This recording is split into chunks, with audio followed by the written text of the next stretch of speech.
Hello everyone, welcome to today's session. So today we are going to continue chapter number 1. Okay, that is the quality control. Now, can anyone tell me what we have discussed in the last session? A quick revision. So, can anyone tell me like what we discussed in the last session quickly, guys? A quick revision. Who can provide me a quick revision? Sir, may I? Yes, sure. Please, Sangeet. We discussed last time in the SQC1. So SQC is one at a firm level, which deals with the four things. That is audit and review of the historical financial information and other assurance and related service engagement. So in this, we discussed following elements of the quality control. Those are like leadership responsibility should be in the firm. Second is ethical requirement. Third is acceptance and continuance of client relationship. Fourth is human resource. Fifth, engagement performance. And last is monitoring. So monitoring should be overall done. This all point we had discussed in the last session. Very good. Yes, absolutely correct. So we discussed a lot on the SQC1 and the elements of the quality. Okay, we understood what is quality, why quality, what we meant by quality, and how at the firm level you can implement these quality controls. Okay, so we discussed a lot on the quality side. Plus, we discussed about the element of the quality, leadership responsibilities, internal culture. That the firm should establish policies and procedures that should provide reasonable assurance that there is a promotion of the internal culture based on the recognition of the policy or quality. Okay, there should be policies and procedures that should require the firm CEO, managing partner to assume ultimate responsibility the firm for the firm's system of quality control. Moreover, there is a requirement for the managing partner should have the experience, ability, authority to assume the responsibility of the managing partner. That was in the leadership. Ethical requirements. Remember, we talked about relevant ethical requirements, fundamental principles. We talked about who are required to comply with the ethical requirements. Independence. What if the ethical requirements are not being complied? The process for dealing with a non-compliance. When we talked about the independence, we talked about the maintaining the independence. We talked about the identification of the threats, obtaining annual compliance certificate, so that we can understand that they are complying with that or not. We talked about client acceptance continuance process. We talked about there should be policies and procedures on these areas to evaluate whether we should accept the client engagement or not. Remember, we discussed about three things: client, you, and client, me, and the engagement. Client about the integrity, me, I do have the competency and the capability, time and resource to do so. Third, ethical requirement. Can I accept the engagement based on the ethical requirement? Is it permissible by section 144? Is it permissible by relevant disqualifications or whatever restrictions which are there? So ethical requirements. Okay. Then we discuss about the human resource. We discuss about the capability. We discuss about the competency, commitment, and to the ethical principles. Okay. We discuss about the professional and regulatory standards that are required to be adhered to when we discuss about the human resource. We discuss about their promotion policies on the various aspects of the human resource and how engagement partner needs to report those circumstances to the relevant person. Remember anything? Yes, no? Yes, sir. Great. Now Yes, we will sir. take it further. Okay, now we will take it further from there. So the next part that I want to discuss basically is the next element of the quality. The next element of the quality is the engagement quality control review. Okay. What is engagement quality control review? So when I talk about engagement quality control review, it's and it's not a standalone thing like engagement quality control review, but it is one part of the engagement performance. Okay, so the whole bigger element for behind it, it's an engagement performance. Now, what is an engagement performance? When I talk about engagement performance, that means how you are performing the engagement, policies on that, procedures on that, so that you can perform the engagement appropriately. So that you can perform the engagement appropriately. That you are complying with the regulatory and the legal and the professional standards which are there. See, you know the professional standards, that's good. But how you can expect others to know the professional standard? What you can do when it comes to the others who are going to perform audit with you? Tell me one thing that, okay, let's say you are performing the audit. You have a team of 10. Okay, you are performing the audit of a NBFC. How will you make sure that the people are aware about the NBFC's laws, regulations, directions issued by the RBI, which are applicable on the engagement? How will you ensure? Anyone? Training should be conducted. Training, yes.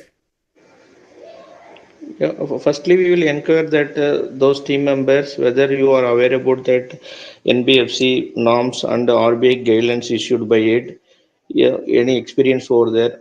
If not, the engagement partner will give the training to them to equip themselves, or we will get that expert person in the team before we get the engagement. Okay. Let's say, for example, you provided your training. Is that a guarantee that, okay, after providing the training, everyone will take care of the laws and regulations? No, sir. No, sir. Then That engagement partner need to review, monitor, and give you guidance during the course of things. absolutely, yes. So when I talk about engagement performance, if there are specific laws, professional standards, I can give the demo training. Perfectly fine. Yes, this is the training. You need to comply. You need to do this, this, this. But I need a surety because SQC1 says that your policies and procedures should provide a reasonable assurance. Now, reasonable assurance can only be obtained when it's something you can establish. Okay, no, after doing these 10 things, I am damn sure that the policy and everything has been complied.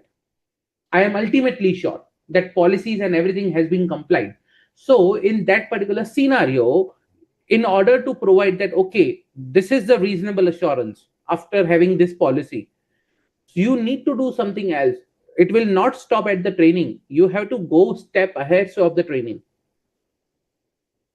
Okay. For example, I will do the training, I will coach the staff, fine. I will also provide them the manual, audit manual. I'm not sure how many of you seen, but a lot of firms adopt audit manual. How to do audit in a specific industry or in a specific scenario for a specific line item. Okay, subject specific or matter specific, industry specific guidance material. Institute also comes up with a lot of guidance notes, guidance materials, industry specific. It may be institute specific, it may be firm specific. There could be guidance materials which team should follow. For example, you have a guidance note on tax audit. Yes or no? Institute has issued the guidance note on the tax audit. It is being revised from time to time. They Yes. have for the bank audits. Similarly, let's say if there is something industry specific issued by the institute, that is a very good thing or subject matter specific guidance material that your team should follow. If, let's say, for example, if your firm has something more over and beyond that, that is also a good material for your team to follow. Okay, these are the trainings and materials, but that is not a surety that they will follow. Surety comes when you review the work, whether they have actually followed or not. So reviewing the work performed, looking at the documentation, okay, is something which will give you the comfort that, okay, these have been followed. Now, you are the partner, you know that I have to review the work. How other partners will come to know that they have to review the work, or how much review is required?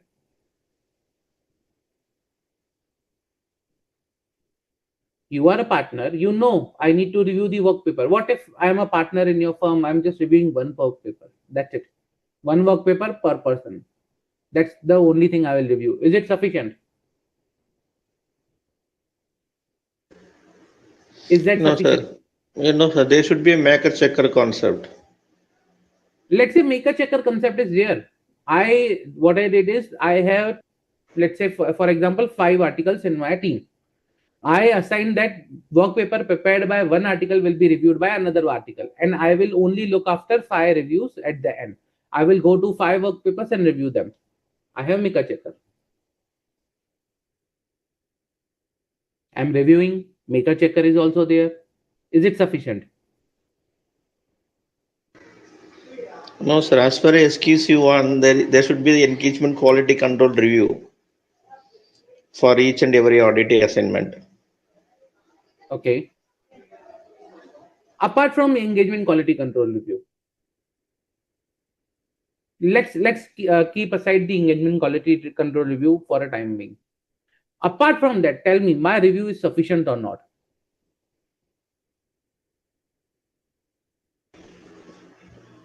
Yeah, we have the peer review board is there. No. The review that I'm talking about done by the partner. Let's say I am the partner in your firm, engagement partner. I'm doing one of the assignment. I'm the engagement partner over there. 5 articles are there. They perform the work. I said that, okay, the work performed by one article will be reviewed by another article. At the end of the engagement, I will review 5 work papers. That's it. Nothing much. We Is need to this discuss. sufficient? We need to discuss with those charged with the governance, sir. Governance, Why management. governance will come into picture? No, after our audit is over, in a significant matter, we need to discuss with them. No, nothing to do with those charged with governance. Very good, Priya.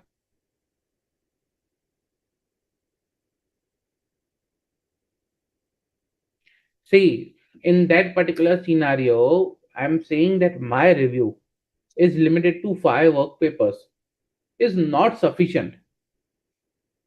Okay, it's not sufficient at all, because in that particular scenario, what I'm reviewing is relevant or not, is significant transactions or not. So that's why you need to have a policy that how much review is required by the engagement partner. Every firm has that policy, that this is the level of review that the engagement partner must do. Policies and procedures. Yes. And when I talk about industry standard somewhere, it's not, 5 work papers. It is almost 80 to 90%. And in most of the cases, engagement partner reviews everything. Reviews everything, because who is the ultimate responsible for an engagement? Engagement partner. For that engagement partner is responsible. Irrespective whether he reviews or not, he will be responsible. So most of the engagement partners, most of the firms adopt 100% review by the partner.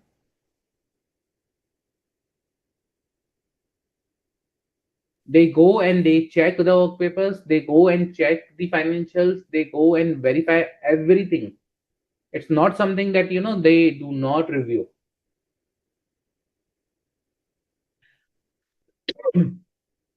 There could be exceptions, but I'm not aware about the exceptions. Yeah. Having said that, this is the procedure. This is the thing SQC1 requires you to do, or the SQC1 requires the firm to do. That have that level of policies and procedures, where you talk about training, where you talk about uh, you know quality, where you talk about how much supervision is required, where you talk about how much review is required, what is the method of review. Trust me, even the policies of a lot of firms specify what level of review is required. For example, Let's say I'm doing the statutory audit. I'm the engagement partner. I have a team of 5 articles. What will happen is I will give them the work. Then audit report will come to me. Everything is done. Work is done. They have reviewed internally. Audit report will come to me. First, I'll sign the audit report. I will provide, and then later on, once the audit report is issued, I'll start my review. Is it appropriate? No, sir, that is not appropriate. That is not. First, a review should be done, then audit report should be finalized and signed. Yes. Let's say I am reviewing a night before the day of signing. Not on the day of signing or after the day of signing, a night before on the day of signing. Is it appropriate? Most of the you will have the answer no, it's not appropriate. So, Not appropriate. At least, it is said that you should give at least 10-15 days for the review, like before the date of signing, so that once the review are done, there is a window to work upon the review comments. Okay. Even when a review is done, you have to document the review. It's not something, that, okay, I have reviewed it, I signed it, matter over. No, there should be documentation that this person reviewed this work paper on this particular date. And these are the review comments. He's fine, he's not fine. When we'll see audit documentation, that we will talk about. But this is kind of the level of the documentation is required for the review. Now, you know this, I know this. Not everyone will know about this. That's why you need to have policies and procedures on that. Clear? So if I talk about engagement performance with respect to the SQC1, it says that have the policies and procedures designed to provide reasonable assurance that the engagements are performed in accordance with the professional standards and regulatory and legal requirements. And the firm or the engagement partner issues reports that are appropriate in the circumstances. When you can say this is appropriate, when you are providing training, staff training, you are reviewing the work performed by the team. Okay. You are seeing that appropriate documentation of the work performed is there. And the time and extent of the review that I was talking about, extent, that is how much review I'm doing, time when I'm doing the review, everything is required to be done. And processes to keep all the policies and procedures current, means updated. So this is the bare minimum which is required from your policies. And these policies, each and every firm is required to have. It's not something, I should not have it, or it is it's something applicable to the big firms. No, not the case. Each and every firm should have these policies, these clarifications internally, SOPs, so that they can understand what is required to be done when. That what SQC1 asked.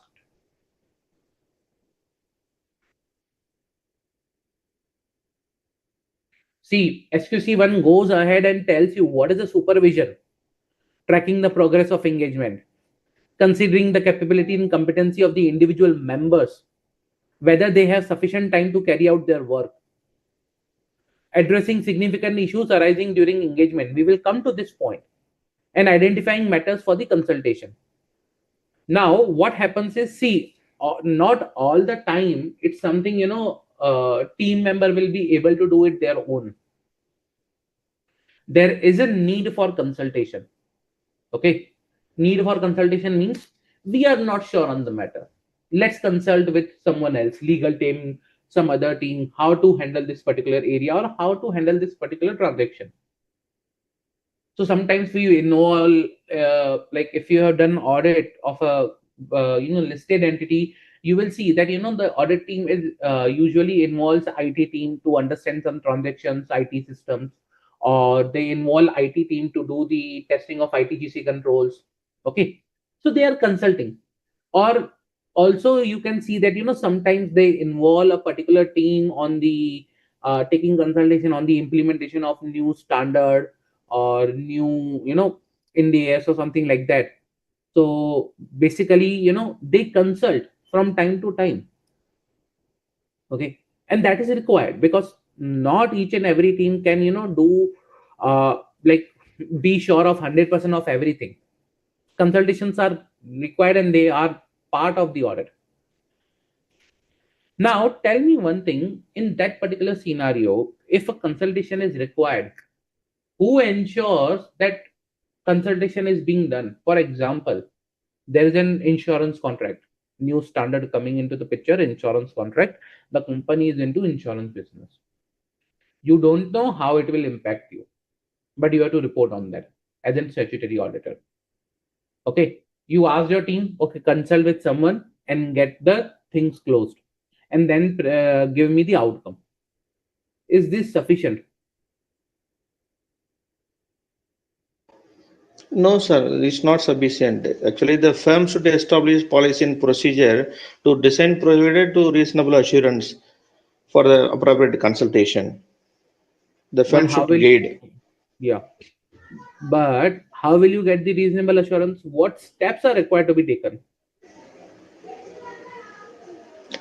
The appropriate consultation with when there is a difficult situation or contentious matter, and all these things they should properly discuss it. If not able to resolve within the internal firm, then we can involve expert also from the outside, from where also we can get the consultation and close the matter. We need to document how it was concluded and conclusion reached. All these things we need to document and keep it record.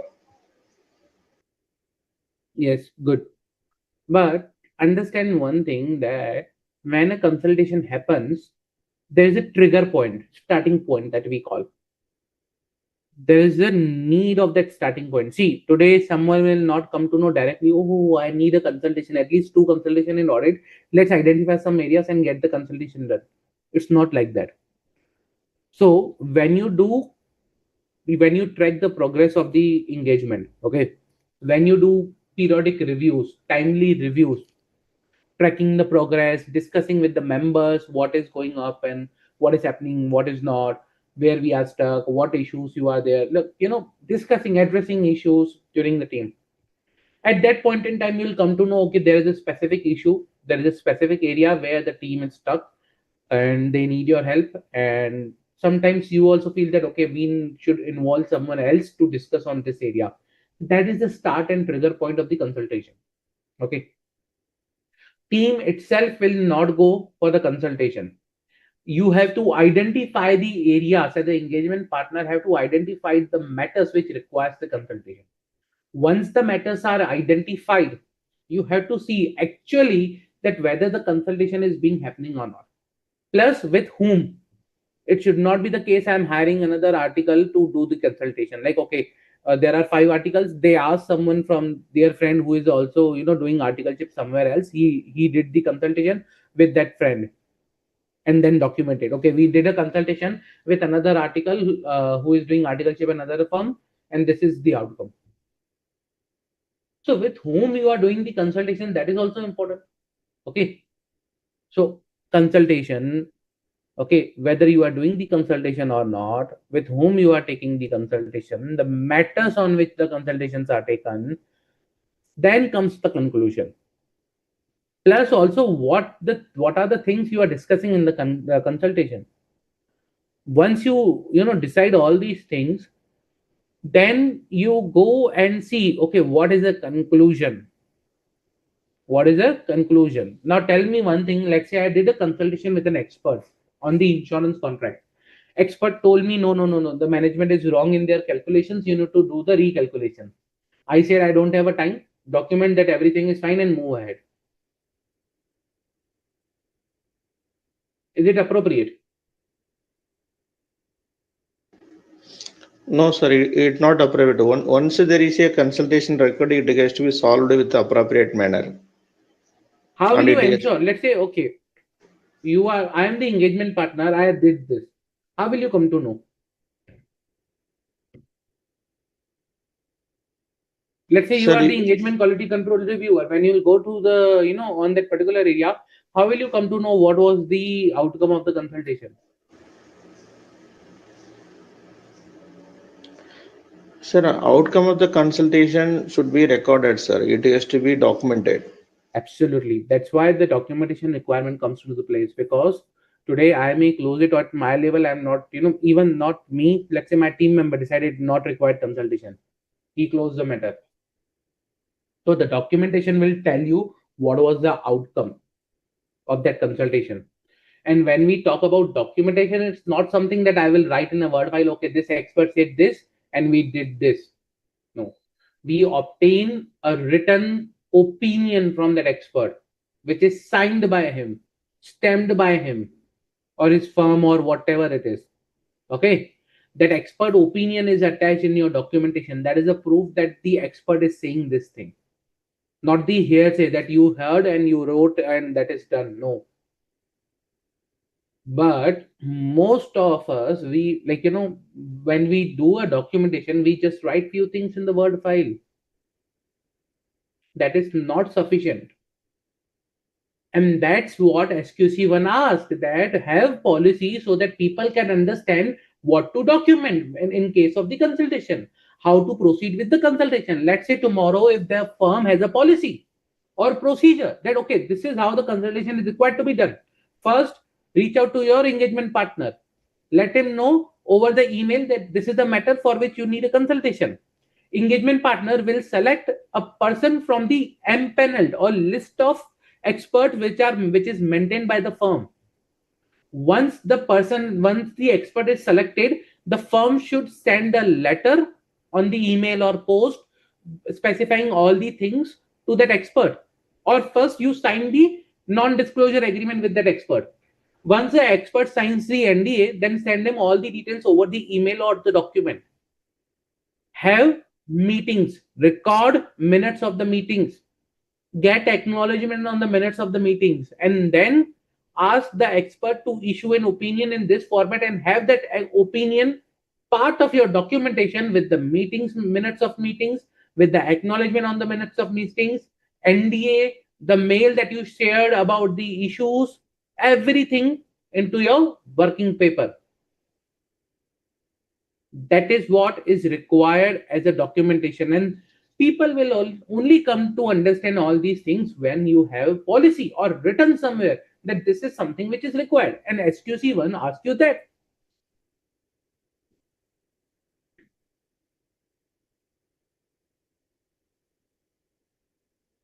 Am I clear?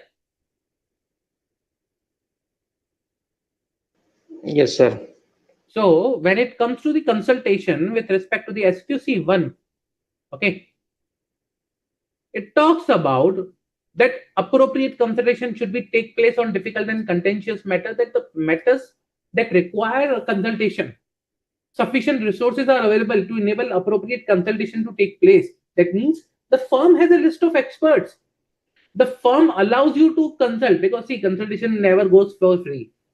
Someone will charge you something. So firm has sufficient resources. They have the list of experts. They have the experts, tie up with the experts or in-house experts, something like that. Nature and scope of consultations are documented. That means what you send, like what questions are asked. Let's say, for example, I had an issue in the valuation of the insurance contract. Hypothetical example. I'm just saying randomly. Hypothetical example.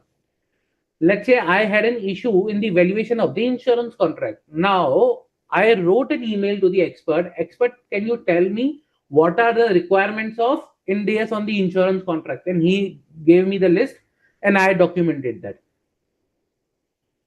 Do you think the nature and scope of the consultation was appropriate?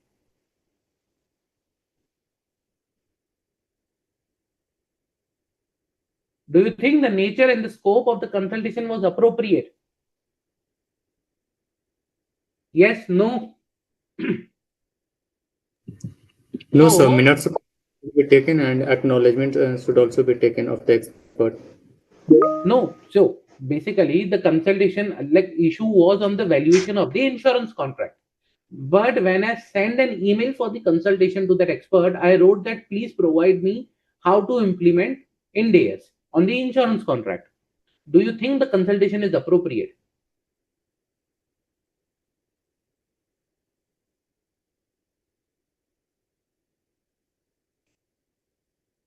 Instead of asking specific question, I asked him an open-ended generic question.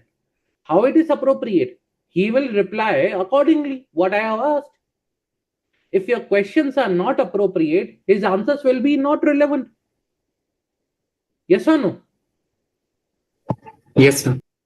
So there is a term called garbage in, garbage out. If you provide garbage in your questions, you will get garbage in your answers, and that is something is very important. The nature and the scope of the consultation. To avoid garbage in, garbage out, you need to think what you are asking. What are your questions? Whether they are appropriate in the circumstances. Whether is this that the matter that you want to ask is appropriate. The nature and scope of the consultation.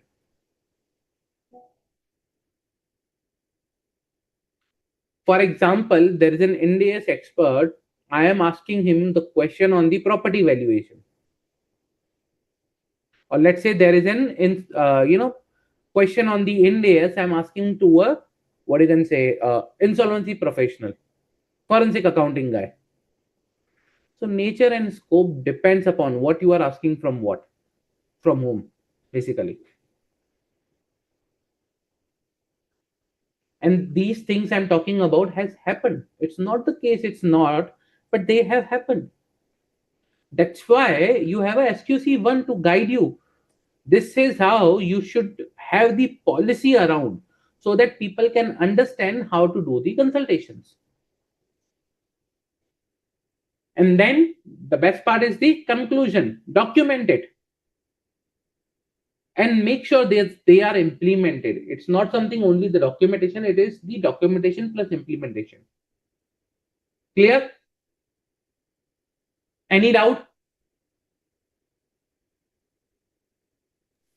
No, sir. Okay. If no further doubt, can we take one question on this? Let's take one question to understand.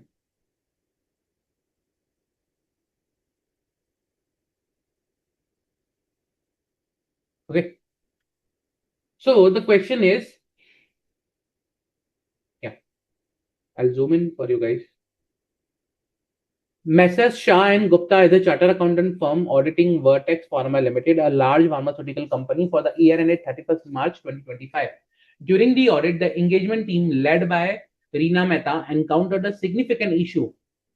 Vertex Pharma Limited acquired a patent for new drug during the year and recognized it an intangible asset at a substantial value. However, a competitor has filed a major lawsuit challenging the validity of this patent. The outcome of the lawsuit is highly uncertain. If the company loses the case, the patent value will be fully impaired, leading to a material loss. The management of the Vertex Pharma Limited has included a brief disclosure of the lawsuit in the notes to accounts, but has not provided for any impairment, arguing that they are confident of the winning of the case based on their internal legal assessment. CA Reena Mehta believed this was a complex, contentious matter involving intricate legal interpretations and its accounting implication under Ind AS 37 and 36. The firm Messrs. Shah and Gupta has documented a policy requiring mandatory consultation with its internal technical and IFRS desk for all the matters involving significant litigation and contingent liabilities. Despite this policy, the engagement partner, CA Anuj Shah, instructed Reena Mehta to accept the management view. He stated, I have handled the similar case in past. The disclosure is adequate. Involving the technical guest will only delay the audit. We need to close the file by next week. He did not document his reasoning for bypassing the firm's consultation policy.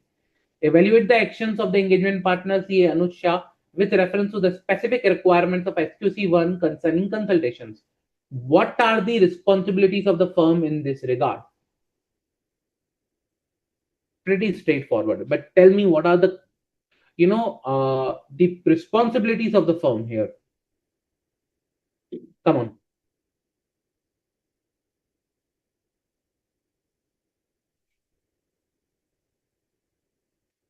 What are the responsibilities of the firm when we talk about this particular question?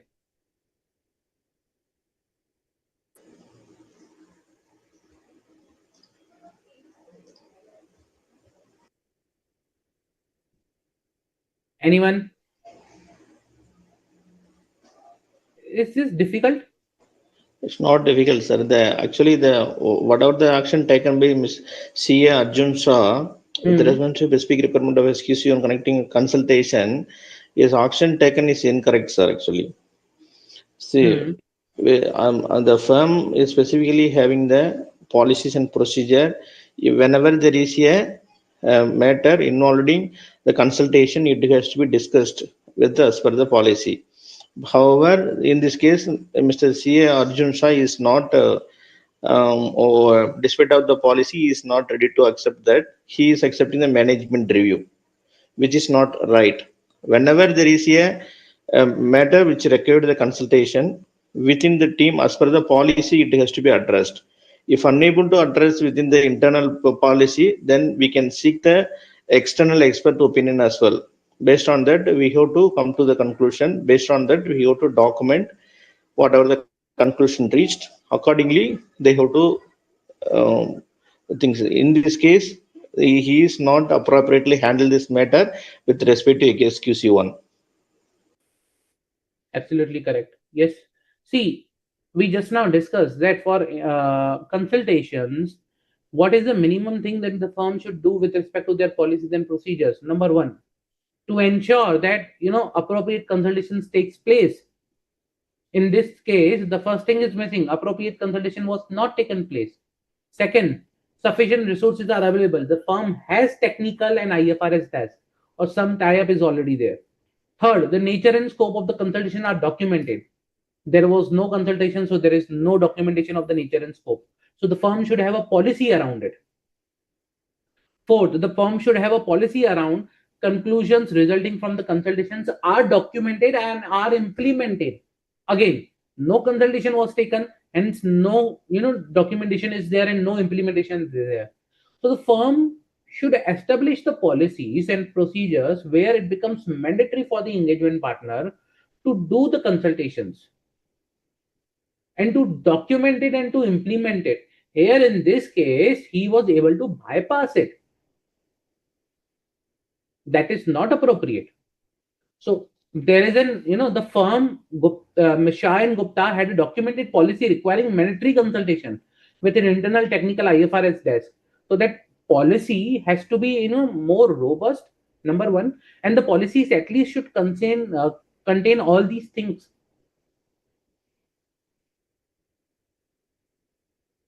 Okay. Plus, there are a lot many things when you do a consultation that are required by the policy. For example, consultation procedure requires that the consultation should be done with those who have appropriate knowledge. I cannot do a consultation with another article doing articleship in another firm. I need to see the seniority. I need to see the experience, significant technical and ethical requirement also. Can I do consultation with the management? No, sir. No, That sir. is External irrelevant. should be someone. Sir, this is with respect to the matter which has to be discussed with the audit firm, not to the client. Yes. So there are a lot many things that your policy on the consultation, the firm's policy on the consultation should specify. It should not be the case. Let's say management has, there was one case where management has an expert, okay, for the some litigation part only, and the auditor consulted with that expert only, considering being that expert is an independent expert. So it's not the case. You cannot say that okay, earlier it was management expert, now he is an auditor's expert. A person cannot play two different roles at the same time. So that's why you need to make sure that the person to whom you are doing consultation is independent. Tomorrow, let's say if you are doing a consultation with a person who was already appointed by the management in past for that particular matter, will that person be independent? Answer is no. It will be kind of a self-review threat for him. that he did work on that particular area in past with that management, and now again that person is giving you consultation on the same matter, how he will say that the work he has done in the past is wrong? Self review threat. So you need to make sure that the person to whom you are doing the consultation is independent also. So lot many things are there in the policy that the firm's policy should provide on. Now, for example, taking this example only, the next thing is, let's say engagement partner has a different view. If I assume, let's say the engagement partner has a different view on a genuine case, not like this, but a genuine note. Let's say engagement partner thinks no, the consultation or the expert opinion is not appropriate. Or let's say you are the engagement partner where you feel no, the expert opinion in genuine is not appropriate. What you will do? Then in that case, we will take this matter to regulatory body as well. We can reach to the ICAI also. We can get that opinion. The once the matter is consultation is question is raised, it has to be solved, and it has to be documented, and it has to be implemented. It should not be left unattended. It has to be closed. So if you are not able to close within the firm, we can take the other outside the firm expert knowledge. Otherwise, we can seek the professional expert. Otherwise, we can reach to the regulatory bodies as well. Yes. So very good. So let's say if there is a genuine difference of opinion, most of the partners will never come to know what to do. They may reach out to someone else. Someone will reach out to internal. Someone will reach out to external. That's why to have the standard approach, to have the appropriate approach, there is requirement of the firm's policies and procedure that should deal with the area of resolving the difference of opinion, but within the engagement teams, with the consulting expert or engagement partner, okay, or you can say with the engagement quality control reviewer, there should be a policy which should talk about, okay, how to resolve differences. And in that case, that policy should provide, okay, if there is a difference, what to do, whom to reach, how to proceed. If your dispute or difference of opinion is not resolved, can you issue a report when your difference of opinion is not resolved? You will say, I am the partner, I will issue whatever they want to say. No, your policy should be of such nature that it should provide that kind of clarity, that even when there's a dispute between the engagement partner and the engagement team on the opinion, the report should not be issued till the time the matter is resolved. And when I say resolved is, you need to document the difference of opinion. You need to document what was the conclusion reached, what is the logical conclusion, why you are adopting this conclusion, not that opinion. And accordingly, once the matter is resolved, then only you can proceed ahead. These all things should be there as a part of your policy.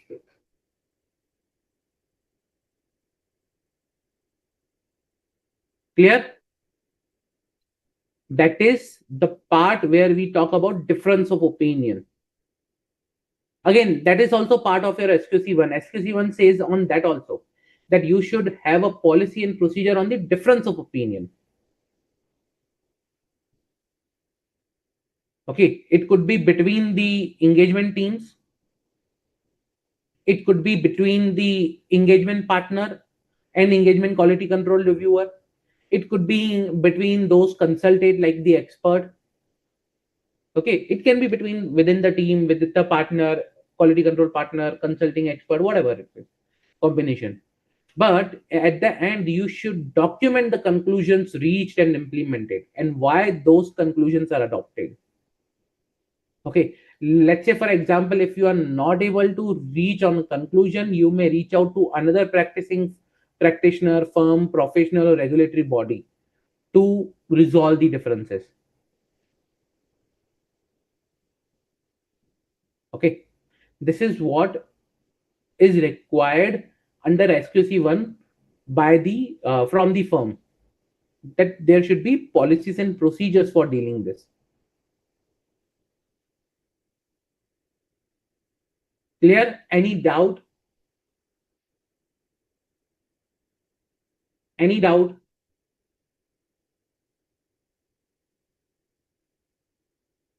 So that is their difference of opinion in the SQC1. Yes, the firm has to communicate the policy regarding consultation to the partners. Absolutely correct, Priya. Okay. Okay. So that was difference of opinion and a good question on the difference of opinion. Now, again, when we talk about documentation, we talk about consultation documentation, we talk about difference of opinion documentation, we talk about audit documentation, we talk about review and its documentation. So there are lot many documentation, there are lot many things that we talk about on the review side. Now the question comes is this review by the engagement partner sufficient? Is this review and the documentation by the engagement partner is the only thing that should be there? And the answer was no. That's why we have a second level of review.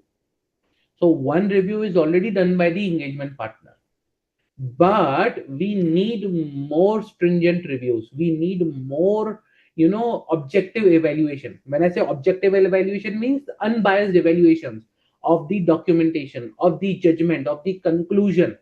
See, engagement partner may have a different opinion. He may ask team to document his opinion, implement his conclusions, but you need someone with an objective evaluation of those opinions and conclusions which have been finalized either in consultation, either in audit, either in difference of opinion. For that objective evaluation, you require a third independent person, independent from the audit team itself, an independent person who can do that evaluation. And that's where the role of engagement quality control review, EQCR, comes into the place. Okay. Now, one thing, tell me, is EQCR mandatory for all the audits?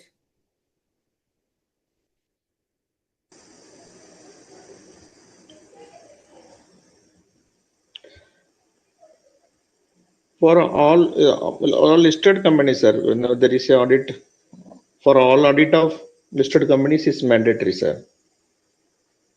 For all audit of listed companies. Okay. Let's say, for example, I am doing the audit of a company which is not a listed company. Okay. Which is not a listed company, but it's a very big NBFC.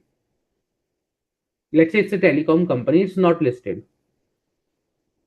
Telecom company, not listed. Very big telecom company. EQC are required.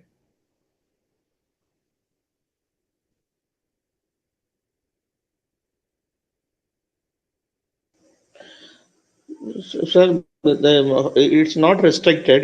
The thing is that the firm can establish the policy and procedure to have the review for all the audit engagement. Now, from here, we will get our answer. See, for listed entities, pretty much clear we should have the EQCR. But for the others, may not. We are not clear. Okay. That's why the SQC1 says that have the policy whose EQCR is required, who's not. Listed one required, but also set out other criteria for which you want to have the EQCR.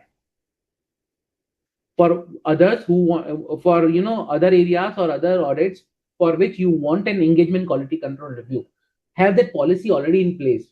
It should not be the case. Okay, I'm not having a policy. I'm having only listed entities.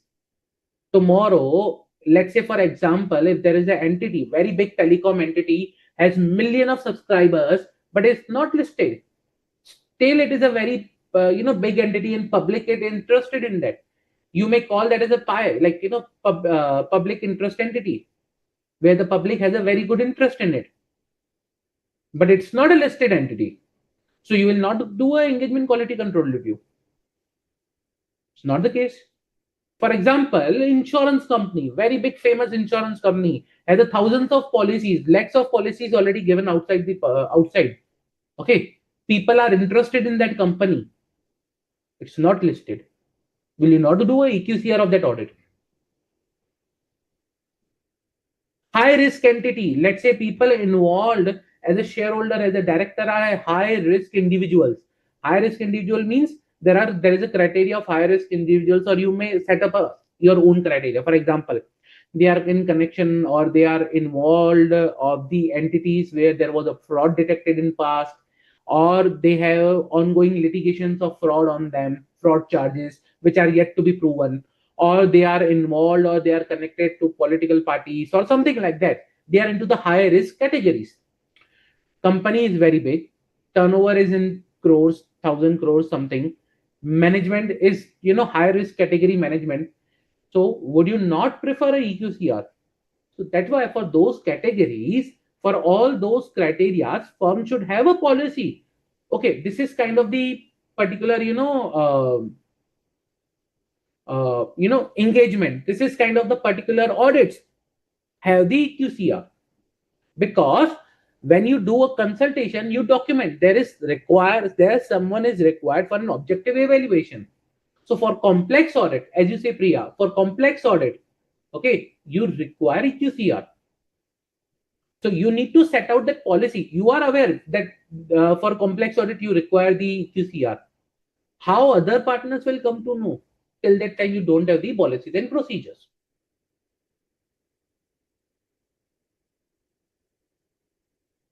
Clear? So for the engagement quality control review, you need someone that the significant judgments that are made during the audit are reviewed objectively. Am I clear? Yes, sir. In your study material, page 1.1, we have the EQCR part. Okay. Engagement quality control review. Now, here, if you see, the same thing is written. It's not something, we are talking about rocket science. It's same logically thing that we discussed about. That significant judgment that are made in the engagement should be reviewed by a EQCR, engagement quality control reviewer, for taking an objective view, unbiased, objective. Okay, your engagement partner might be biased over his opinion, but someone who is not biased, who is independent of the audit team, can take a independent view of those matters, objective view. You can say kind of independent view of that matter.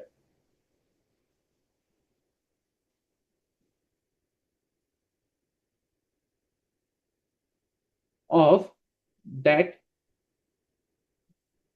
matter.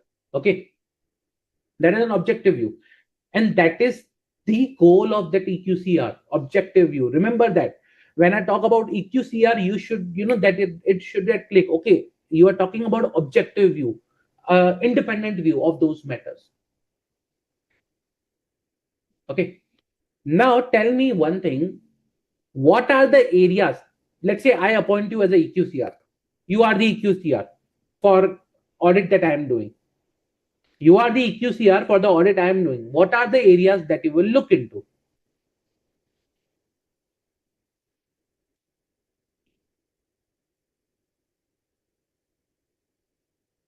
What are the areas you will look into?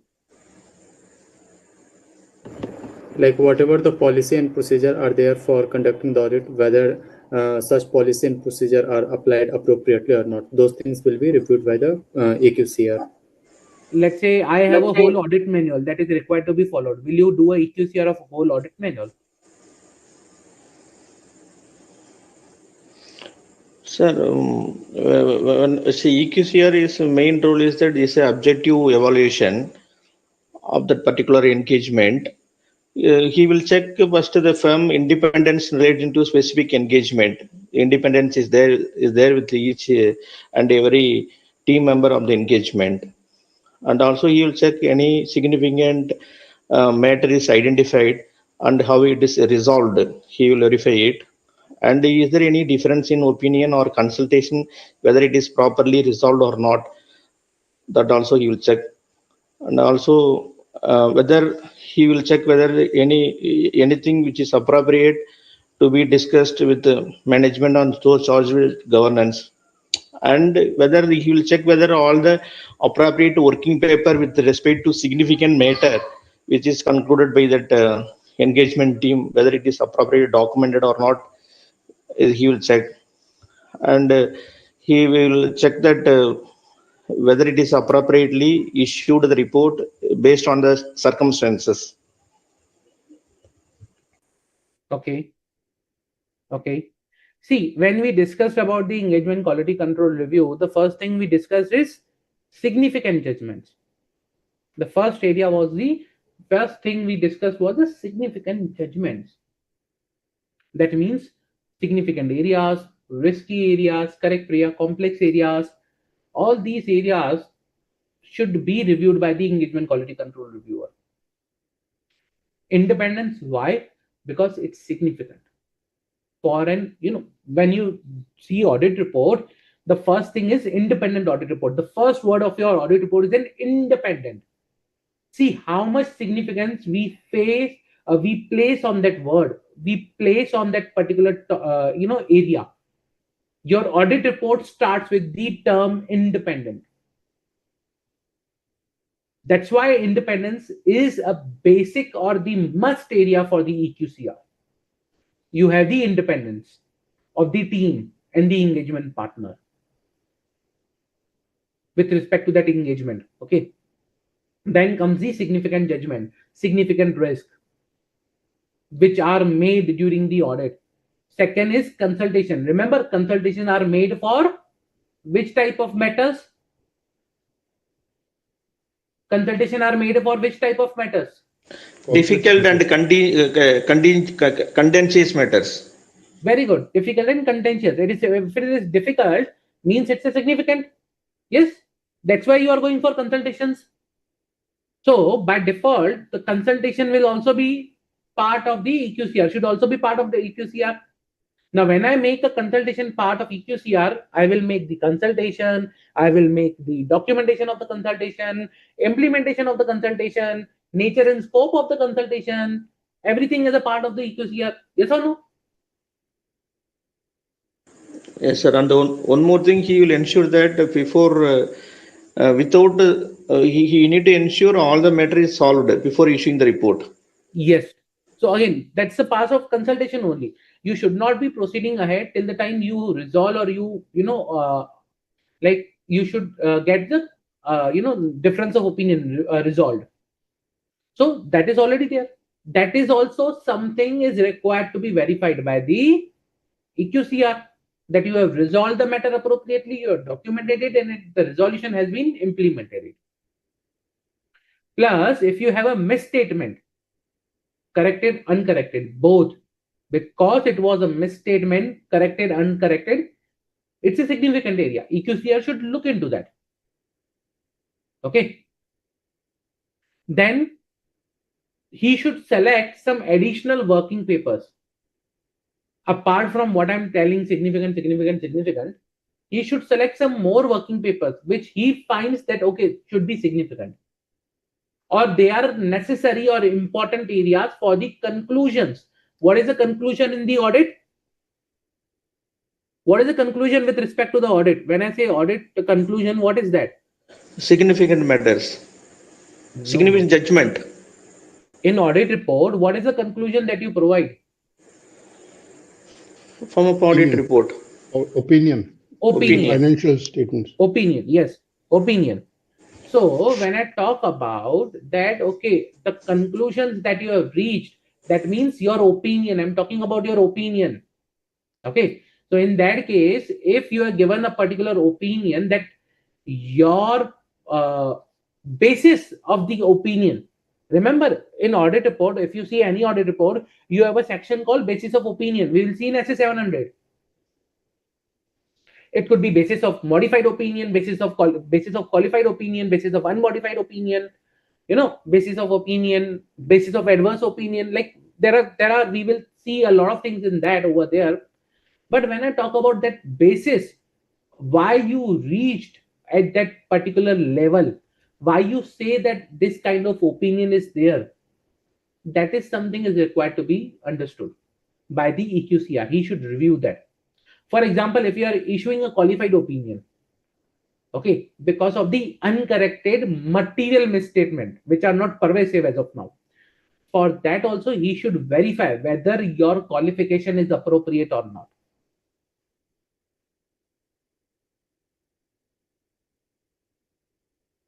Okay, so these are some areas where or EQCR should do a detailed review.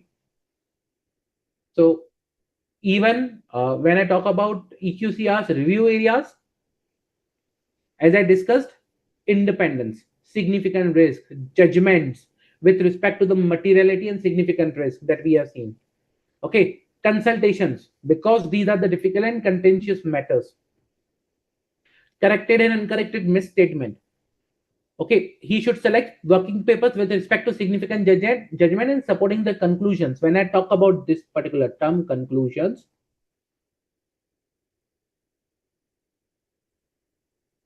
you can write, this is nothing but your audit opinion. Okay, audit opinion. It could be unmodified or qualified, adverse, or you can say, which is the fourth one? Unmodified, qualified, adverse. Disclaimer of opinion. It's a corrected, uncorrected misstatement. No, disclaimer of opinion. Okay, disclaimer of opinion. So these are your audit opinions. So if you are reached to a conclusion, then why you reach to this particular conclusion and the appropriateness of the audit. I specifically left this point. Matters to be communicated to management and those charged with governance and such other regulatory bodies. Why? Why this is part of EQCR? Can anyone tell me the logic behind this?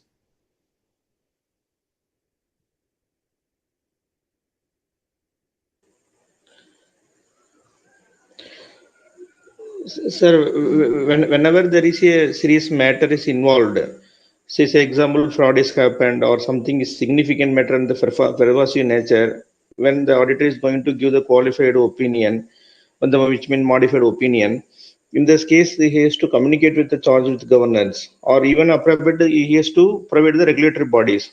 When the fraud is involved more than 1 crore, he has to communicate to the central government as well.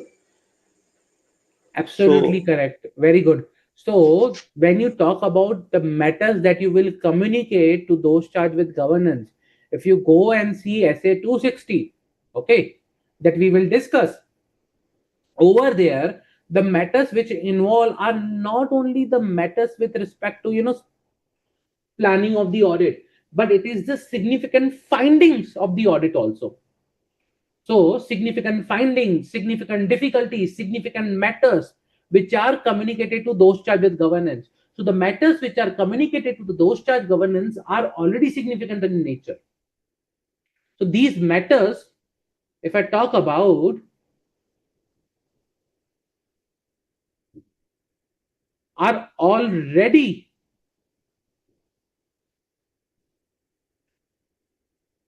significant in nature. That's why you have a communication requirement. So for that, you can, as of now, put a reference of SA260. Plus, moreover, from these matters only, you will get key audit matters, which is the essay which talks about key audit matters. Key audit 701, sir. 701. Yes, absolutely correct. So from these matters only, you will get your key audit matters. And that's why I call it as a key. The name itself has a key in it. So how it cannot be a significant? That's why the matters which are communicated to those charged with governance or to management are significant in nature. And when I talk about regulatory bodies, You already know regulatory bodies are there. You are required to communicate significant matters only. For example, fraud, for example, big non-compliances. A lot of things are there in that, but these are the significant, already insignificant in nature. So the matters, if you communicate to the management, to those charged with governance or the regulatory bodies, by default are significant in the nature. That's why they are part of the engagement quality control review for audits. Clear with this?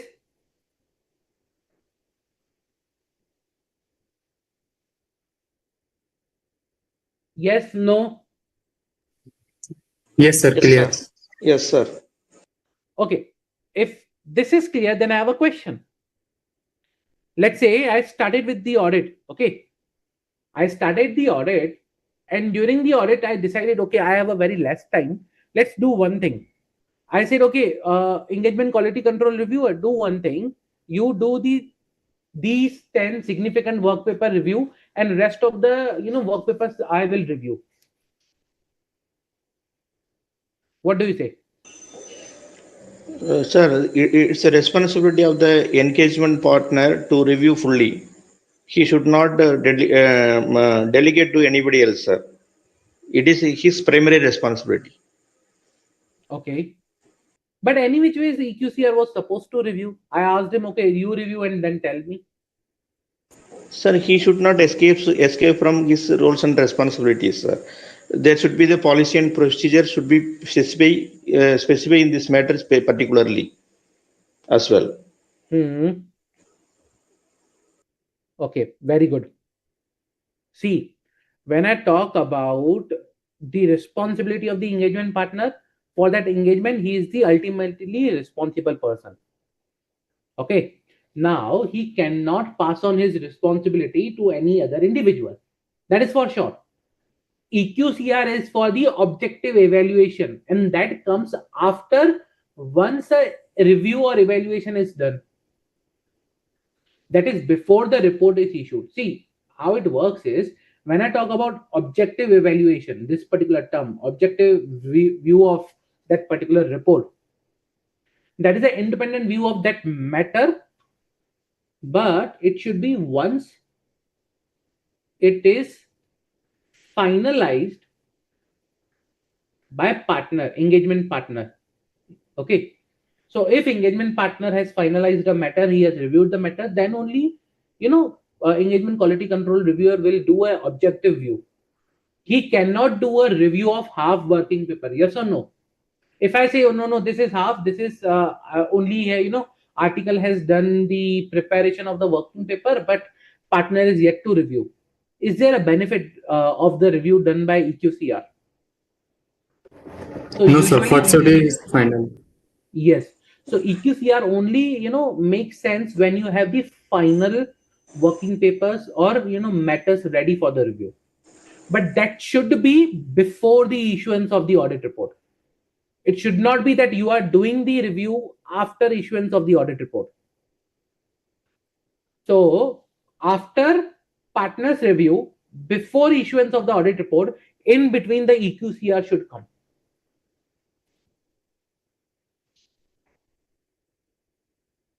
Okay. So that is a part and the role that EQCR is required to play. Engagement quality control reviewer or engagement quality control review is required to be there. Clear? Any doubt? Clear, sir. Now, for example, as I said, objective evaluation, when I talk about independent view, okay, let's say there is a very difficult matter, very difficult, contentious matter, very difficult matter. I obtain the consultation from the EQCR.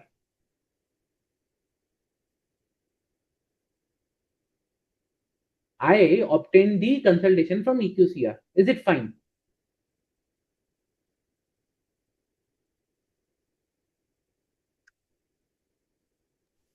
Same organization should not wait, should be someone outsider who is expert level. So then I think it will be okay.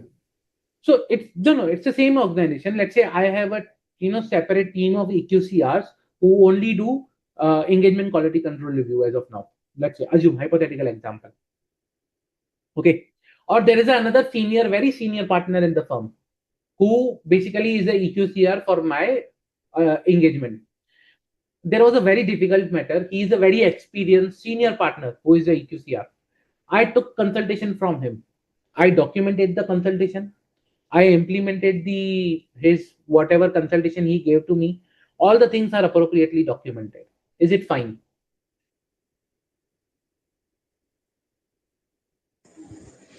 Sir, matter should be resolved, sir. If the matter Yeah, is matter not, is resolved. So whatever the consultation he gave me, I accepted because he's very senior. He had the knowledge and he was correct also on that matter. So he gave me that correct outcome. I accepted it and I documented it and implemented it. okay. Yes, sir, Then it will be okay. Like, yeah, it is to if be corrected in the report as well. Yeah, corrected in the report. Yes. Okay. Corrected, implemented appropriately, fine. So you say you don't have a problem with that. Okay. Correct?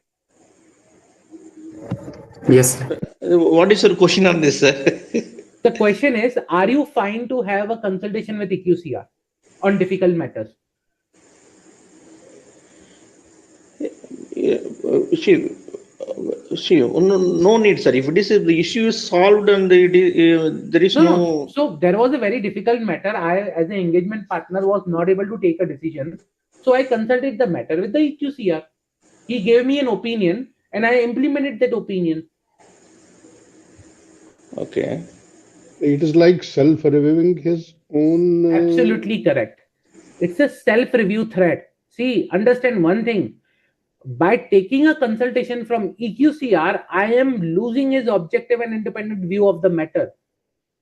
Can he go and say, okay, the consultation I provided was wrong? Can he go back and say that?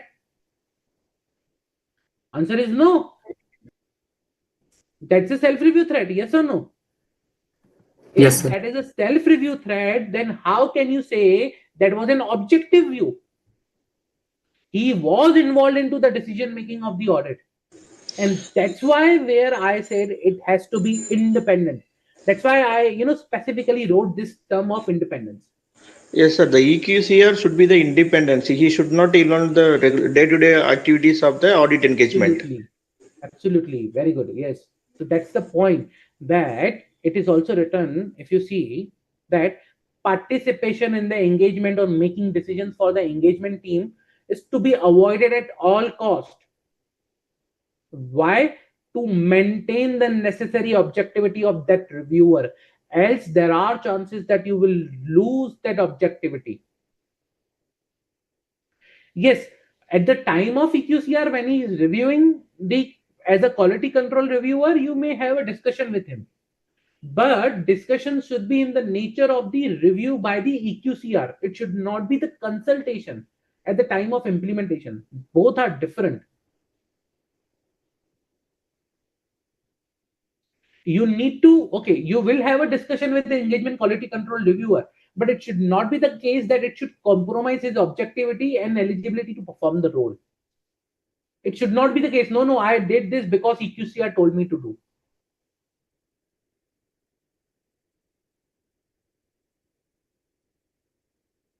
Understand? So EQCR roles has to be objective, and you need to make sure as an engagement partner that you are maintaining the reviewer's objective.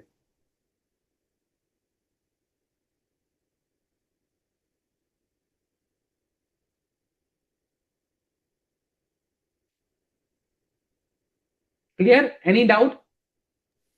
Sir, suppose EQCR is of other team, and then we are taking the consultation from him, and then using that consultation. So, and that will be reviewed by some other EQCR, but both are of the same organization. Then whether it will be fine or not. See, there are two things. Number one, if you are taking a consultation from another senior partner in the firm, fine, you can take it, not an issue. Then you have a third senior partner in the firm who is acting as a EQCR, who is independent of your audit team. Again, fine, not an issue. So the consultation person and the EQCR, if both are different senior partners, like it's fine, it's not an issue.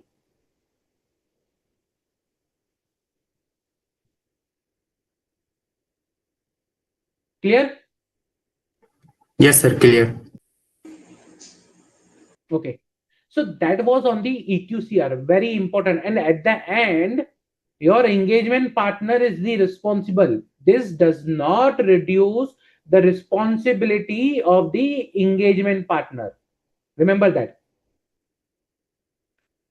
And whatever we are discussing since last 10-15 minutes, it has to be documented in the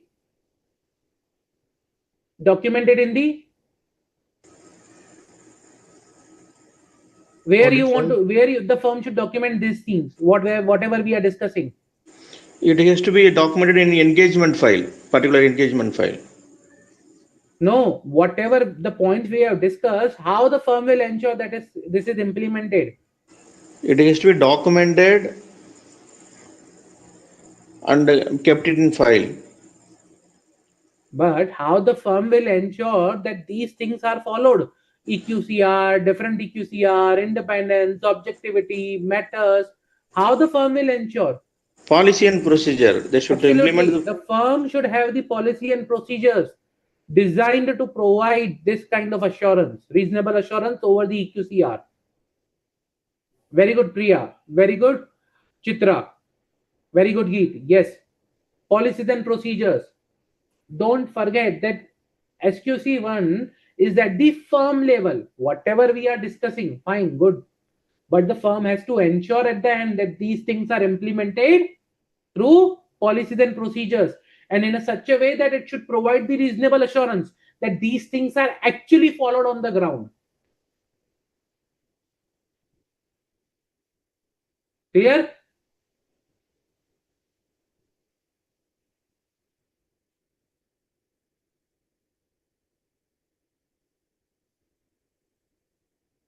Any doubt?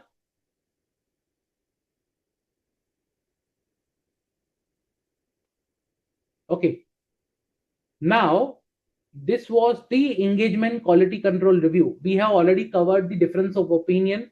Okay, when there is a difference of opinion, we have seen like you have to resolve it and should not proceed till that the matter is resolved. Okay, you may reach out to another practitioner, firm, or professional or a regulatory body. And documentation. Documentation is very important part of all whatever we are discussing. Everything, whatever we are discussing, there should be documentation on that. Now the question comes is, what is the documentation? What is the documentation required? When the documentation should be done? Okay, so for example, like simple example, if I talk about, if I'm doing the audit, okay, I have to do the documentation. What is the time limit by when you can complete your documentation? 60 days from the date of auditor's report. 60 days, sir, from the date of audit report. It has to be compiled and filed. Now that's the very good point, 60 days. But that is, understand one thing. It is the limit for the assembly. Okay, the firm should establish policies and procedures for engagement team to complete the assembly of the final engagement files. If you see the SQC1, it talks about complete the assembly of final engagement files. It does not say that you should do documentation till the 60 days. Okay. Yes, sir. Whatever we document collected, that has to be assembled and put it in the file. Yes, yes, yes. So it's an assembly timeline. That means you have to make sure that you should not do audit documentation after the engagement is done. It's more onto the assembly. Some people say, no, we have 60 days, we will do audit documentation later on.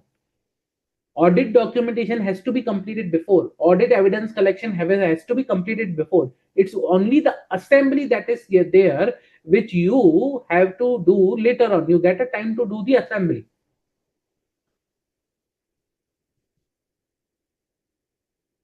There's a difference between both.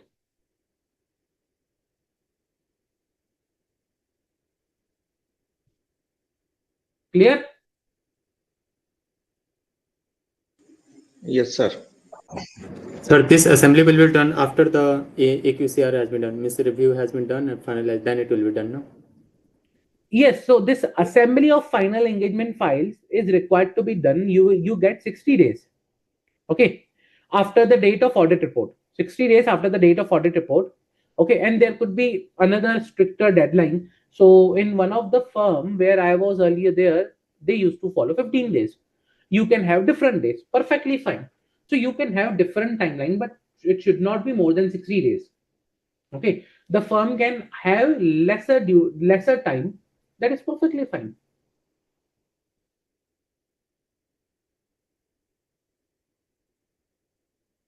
Okay. So this is the 60 days. That's it. From the date of auditor's report.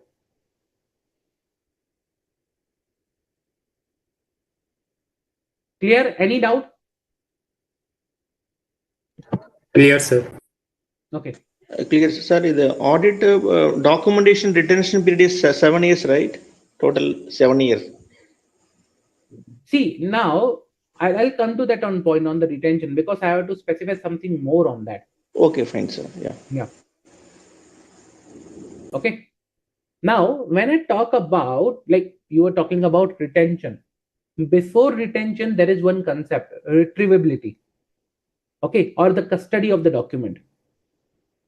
It has to be ensured that whenever you are doing the audit, assembly is done, you are storing and safely, keeping the files. And when I say safely keeping the files, confidentiality, safe custody, retrievability. For example, audit is done, we did the assembly on time, files gone. They were sent to somewhere.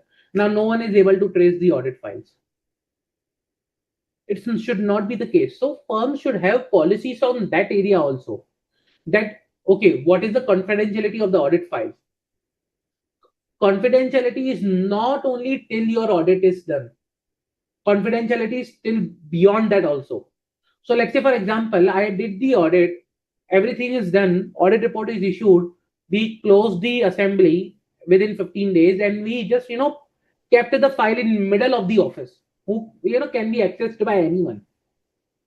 Is it fine? No, sir. Yes. Okay, it's not appropriate.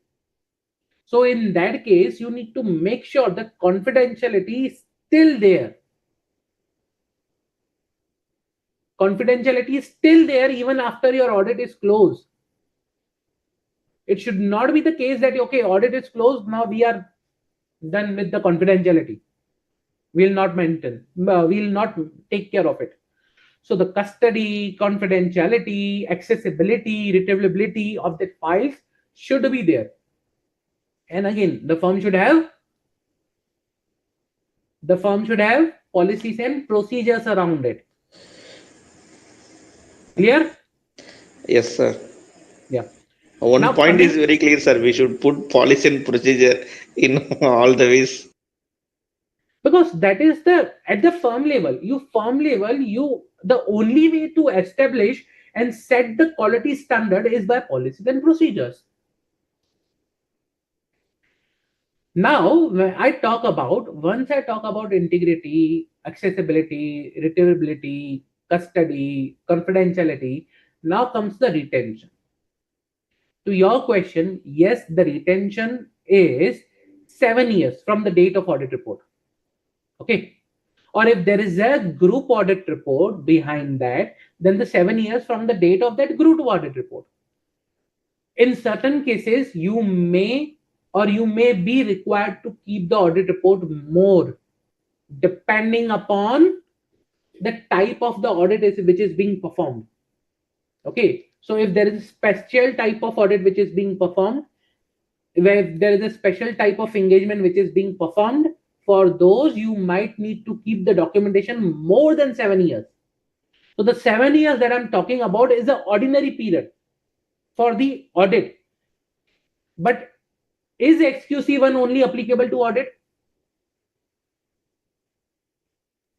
No, No, sir. it is Usually it is applicable to for other engagement review, partners. review, assurance for all. Whatever the All. firm, yeah. So in that case, the retention period will depend upon the type of engagement that you are doing. So don't just mug up 7 years of the retention period. No, the retention period will depend upon the type of engagement. Ordinary, general, 7 years. Yes, I agree, but it's not that that okay. It should be only 7 years. Whatever type of it is there.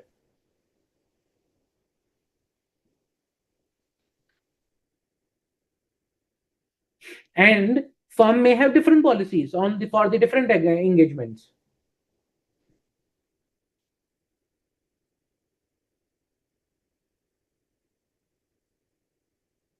Clear? Any doubt?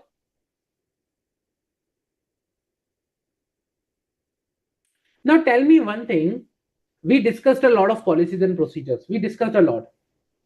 Okay. Is this activity one time? Like No, sir. It's creating not, these policies and procedures? no, sir. It's whenever there is a change, it has to be updated. Whenever there is as and when is required, it will be updated. Otherwise, it has to be reviewed annually and updated. Absolutely correct. So you have to keep updating that if required. If you have to keep changing it, modifying it based on the circumstances, based on the laws and regulations what are there. So you have to see if there are flaws in it. If they are not appropriate, you need to rectify those flaws in the policies. Yes or no? That's that is the last part of the SQC's quality element that is known as monitoring.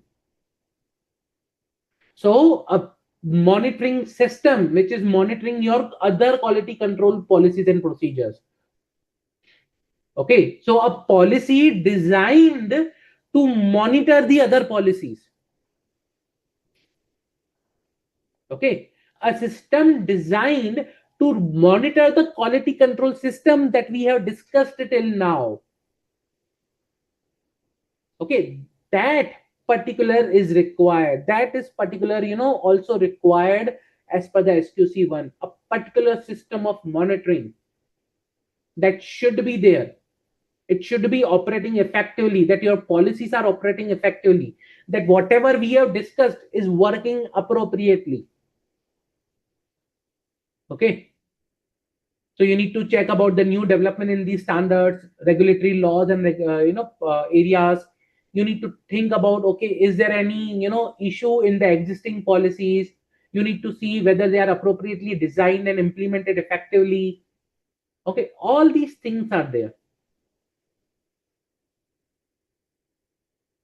Clear? So that is the part of the monitoring. Any doubt? That was the last element you can say of your SQC1. Any doubt? No, sir. No? If no further doubts, what I propose here is let's take a quick 10-minute break. After the break, we will jump on to SA220. Now, the thing is, with respect to the SA220, we are already familiar with the concepts. Okay. When I talk about SA220, we are familiar with the leadership requirements, ethical requirement, acceptance and continuance, monitoring, engagement performance, assignment of engagement teams. Just we need to understand that how to implement these things at the engagement level, audit level. Okay. Okay. So let's take a quick 10-minute break. Thank you.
So Yes, we'll yes, sir. continue our discussion on SA220. See, SQC1 already sets a premises, already set a base for the firm. Okay. SQC1 already says to you what the firm is required to do. Can SA220 say something different? Answer is no. Because whatever we have in the SQC1 at the firm level, the same things are now required to be implemented for an audit of a financial statement. You cannot have something different in SA220 than what SQC1 says. Do you agree with me on that? Yes, sir. Agree. Okay. So whatever concepts that we have already understood in SQC1, the only thing now we need to understand is how they are or they are going to be implemented at the audit level, which is, trust me, if you understand SQC1 appropriately, if you understand what we have discussed till now, it will not be difficult for you to understand SA220. Okay. So when I talk about SA220, if I talk about the elements of SA220, if you see the elements or the matters which are there with respect to the SA220 are leadership responsibilities, relevant ethical requirements, acceptance continuance, assignment of engagement teams, engagement performance, monitoring. Do you think this is something different than what we have discussed? No, sir. It is same as given in SQC1. Yes, absolutely. So the elements of the quality will remain same. When I say leadership is required for the quality, okay, leadership is required for the quality audits, it is required at the firm level, it is required at the audit level also. When I say ethical requirement is a quality standard, it is quality standard at the firm level, it is the quality standard at the audit level also. Same engagement performance. Whatever we have discussed now, we discussed that okay, this is quality standard at the firm level. In the same way, it will become quality standard at your engagement level also. There is nothing difference in that. So these elements now we need to understand at the firm level, at the engagement level. And whenever I used to say policies and procedures, now I will refer that particular engagement. This is required to be done in an engagement. This is required to be done in an engagement. This is the responsibility of the engagement partner. Okay. If you see if you see the bare text even of SA220, okay, if I show you the bare text of SA220, this is the one, SA220. Okay. See the objectives of SA220 over here. The objective of SA220 is that it places an objective on the auditor at the engagement level to implement the quality control procedures at the engagement level that provide auditor with a reasonable assurance that audit complies with the professional standard, regulatory and legal requirement. Audit report issued is appropriate in the circumstances. That means now the requirement which was on the firm has been shifted under SA220 on the auditor. Now, whatever we have discussed earlier, that firm is required to do this, firm is required to do that, everything now will become auditor is required to do this, auditor is required to do that. Okay. So when I talked about in the leadership responsibilities that the managing partner and the CEO of the firm has to take the overall leadership requirement, has to assume the overall responsibility of the quality control at the firm level. Now I will say that the leadership responsibility is on the engagement partner. And the engagement partner is responsible for the overall quality of the audit engagement. Because now we are talking about audit, we will talk at the audit level. At the audit level, the highest person is the engagement partner. So overall quality requirement or the overall quality responsibility now will shift to the engagement partner for that particular audit. and accordingly he has to perform the work, he has to assume the responsibility. Clear? So in that case, he has to make sure that the work that is performed. So as of now, if I say responsibility of the auditor or engagement partner on the quality, what is quality? That work is performed is in line with the professional and legal requirements. That the firm quality control procedures, which we have discussed in the SQC1, are being followed on the audit level. The reports which are issued are appropriate and correct. The team is able to perform the audit. The team has the capability, competency to perform the audit. These are the things that we will discuss. Okay, these are the responsibilities that will be there on the engagement partner. So that is the part of SA220. SA220 says the same. Okay, so SA220, if you go back and see, it talks about the engagement partner shall take the overall quality, responsibility of the overall quality. Simple. Now the burden has shifted from the managing partner or the CEO at the firm level at the engagement partner for the audit quality. Ethical requirement. Earlier, who was responsible for the complying with the ethical requirement? Like who was supposed to take action? In SQC1, CEO and managing partner. No. The firm. The firm. SQC1 is at the firm level. The firm was supposed to have the policies and procedures. Clear? Here, instead of the firm, I will say the engagement partner has to be alert. Engagement partner has to make sure that he has a system, or he makes sure that throughout the engagement, the team complies with the ethical requirements. It is the responsibility of the engagement partner. If engagement partners comes, if a matter comes to the attention of the engagement partner that there is a non-compliance with the ethical requirement, in that case, he shall determine the appropriate action. So now the responsibility comes to the engagement partner. Okay. Similarly, if you go back and if you see all the things of whatever we have discussed now goes to the engagement partner. In your study material also, if you see, this is the leadership on the quality of audit. It plays an engagement partner is a take responsibility of overall quality. Okay. Now, when I talk about quality, it is means to comply with the professional and legal regulatory requirements, to comply with the SQC1 quality control policies and procedures. This is nothing but the SQC1 policies and procedures.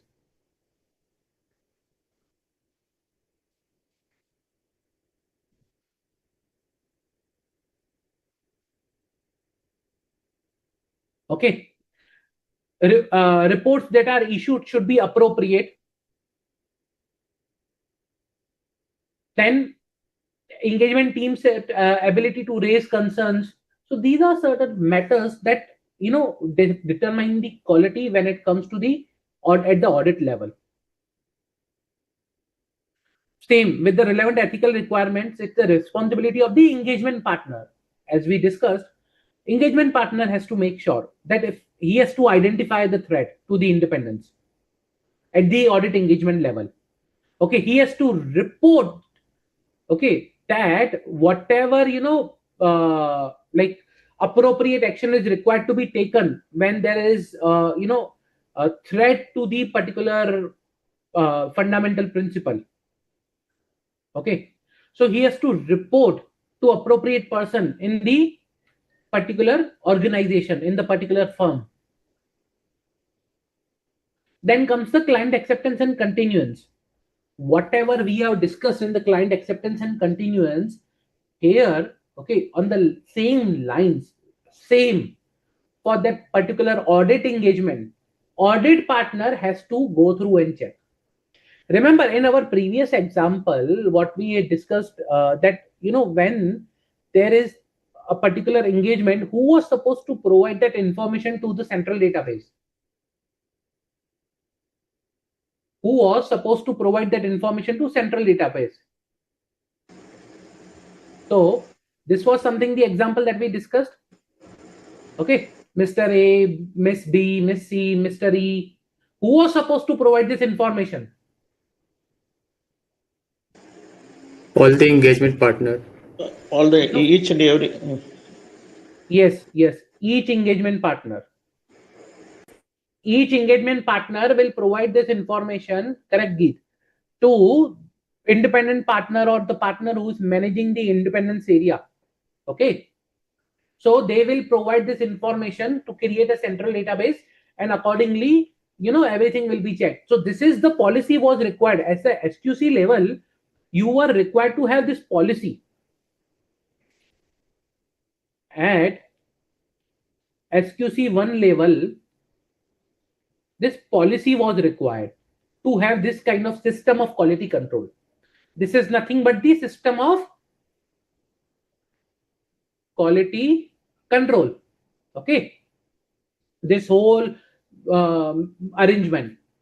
But when I talk about this particular responsibility of providing the data on Mr. A, Miss B, Miss C, over here, this responsibility is also under SA220. So SA220 says that engagement partner, please provide the data and follow the SQC1 policies of and system of quality control that the firm has.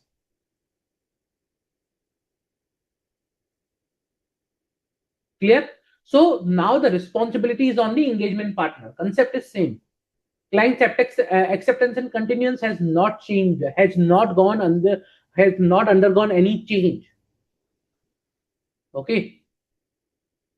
It is the same client acceptance and continuance details that we discussed already. Same. But here the responsibility is now we are talking at a down level. Same with the assignment of engagement teams. Here engagement partner has to ensure that the engagement team, including auditors, expert, have the appropriate competency, capability, and to perform the engagement. Simple. Responsibility shifts to the engagement partner now. With respect to the performance, what we discussed in the performance, supervision, review, performance of the audit. Earlier, we were discussing that the firm should have the policies. Now we will say that engagement partner is responsible to implement those policies. Now we are talking about implementation of those policies in SA220. So whenever there is an audit, there is a mandatory requirement to implement the policies of SQC1.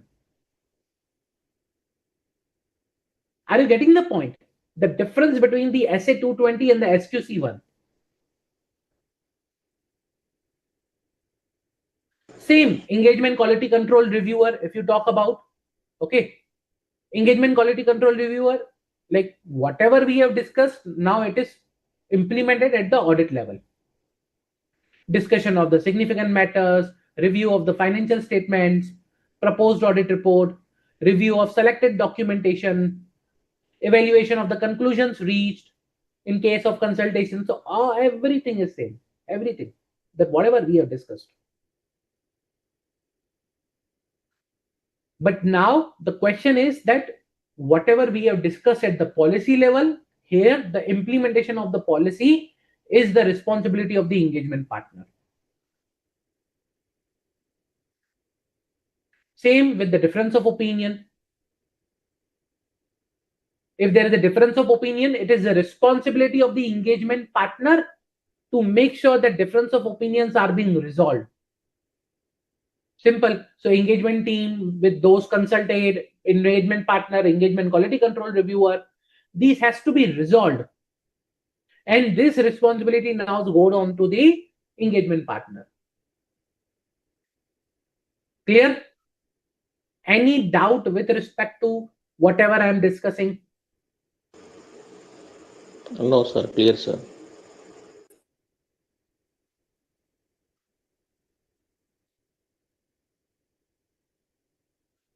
plus documentation, like whatever documentation is required, engagement partner should maintain that documentation when it comes to the issues identified with respect to the compliance with ethical requirement, conclusions on the independence, conclusions on the acceptance and continuance, nature and scope of conclusions from consultations. All these documentations earlier we discussed as a part of SQC1. Now here the responsibility comes from the engagement partner to maintain these documentation, to follow the policies of SQC1.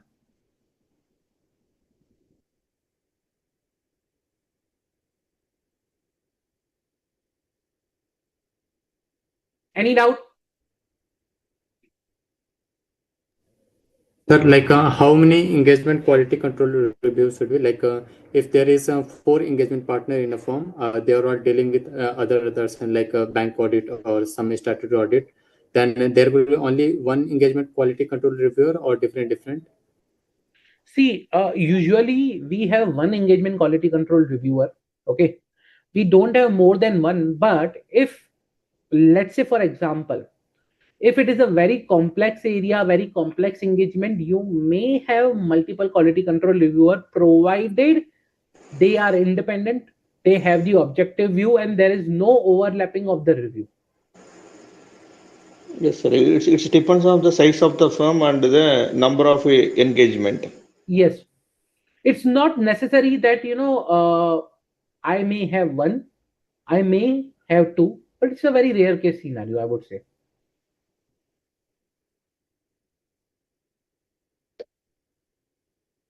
Sometimes you may have a joint audit, like within the firm only there are two partners who are signing the audit report.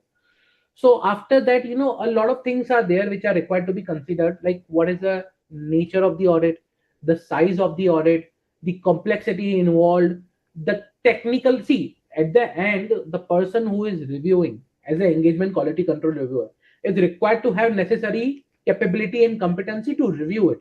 He should have that experience and seniority.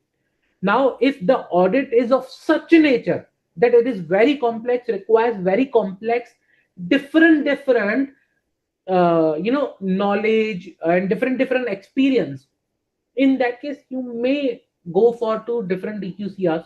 But instead of having two different EQCR, I may have multiple consultations and then one EQCR reviewing at the end the documentation of those consultations and implementation of that. So most people go for the consultation and then EQCR reviews the documentation and implementation of consultation.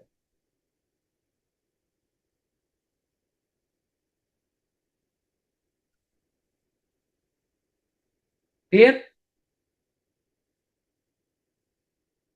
Any doubt? Clear, sir. Now the question comes is this the only and part of the, what you can say, quality control review? So there are 2 to 3 more things that I want to discuss on the quality control review. Okay, there are 2 to 3 more things that I want to discuss on the quality control review. But before that, we will take some questions which are already there in a study material, so that we can practice some more. We can clear out our concepts. Okay, so let's take some questions from your study material itself. Let's come to page number 1.24. We'll start with the question number 6. SP and Associate Chartered Accountants are statutory auditor of GREC Limited for last 2 years. GREC Limited is engaged in manufacturing and marketing of pharmaceutical goods in India. During the year 23-24, the company has diversified and commenced providing software solution in e-commerce in India as well as in certain African countries. SPS and Associate, while carrying out the audit, noticed that the company has expanded its operation into new segment as well as in the new country. SPS and Associate does not possess the necessary expertise and infrastructure to carry out the audit of these diversified business activities, and accordingly wishes to withdraw from the engagement and client relationship. Discuss the issues that need to be addressed before deciding to withdraw.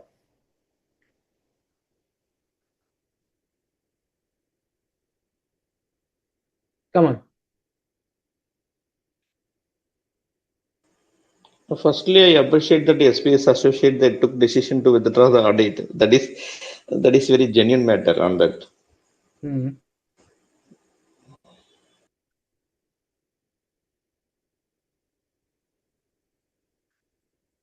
But what you will write in answer? But as per SQC1 also, it's talk about acceptance and continuance of the client relationship. Yeah, it talk about that client level as well as the firm level. On the client level, we need to check with the integrity of the firm, the client, and also we need to check with that in the firm level whether we need to check the competency and as well as the capabilities, time and resources, and the ethical requirement. As part of the here the ethical here the question is that the client is expanding the business in the e-commerce in the India, further India and strengthening the business. So they identified that the resources is not appropriate with them. So that before withdrawing that matter, they have to first discuss with those charged with the governance and management. This is what my position is. So we are unable to extend our continue our audit. So please accept that. So that they need to give their reason for that before withdrawal. That would be appropriate. Okay, very good. Yes. Anyone else with something more to add? They should refer to the firms and policies and procedures regarding how to withdraw from the engagement and communicate with those charged with governance about the matters. Yes, absolutely correct. Yes. Very good. Anyone else with respect to this particular withdrawal part, they want to add something? No? See, absolutely correct. So when we were talking about withdrawal, it's a part of your acceptance and continuance of client relationship and specific engagement. Okay. Now, when we talk about acceptance and continuance, over there you are required to understand, okay, your capabilities, your competencies, and the audit whether you will be able to deliver on a timely basis or not. Now, in this particular question, there are different geographies, there are different kind of business which are involved, and accordingly, the decision is required to be taken. Okay. So, if I talk about SQC1, you need to understand: are you competent enough to perform the engagement? Okay. Can you comply with the ethical requirements? Have you considered the integrity of the client? Remember, client, me, and the engagement. I will consider all these three things.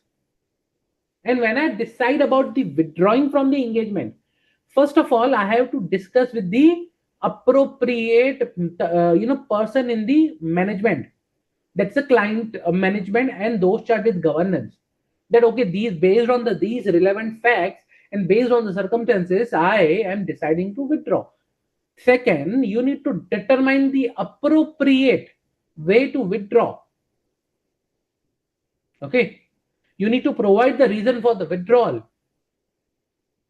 Then you need to determine what is your professional responsibility with respect to the communication of the withdrawal.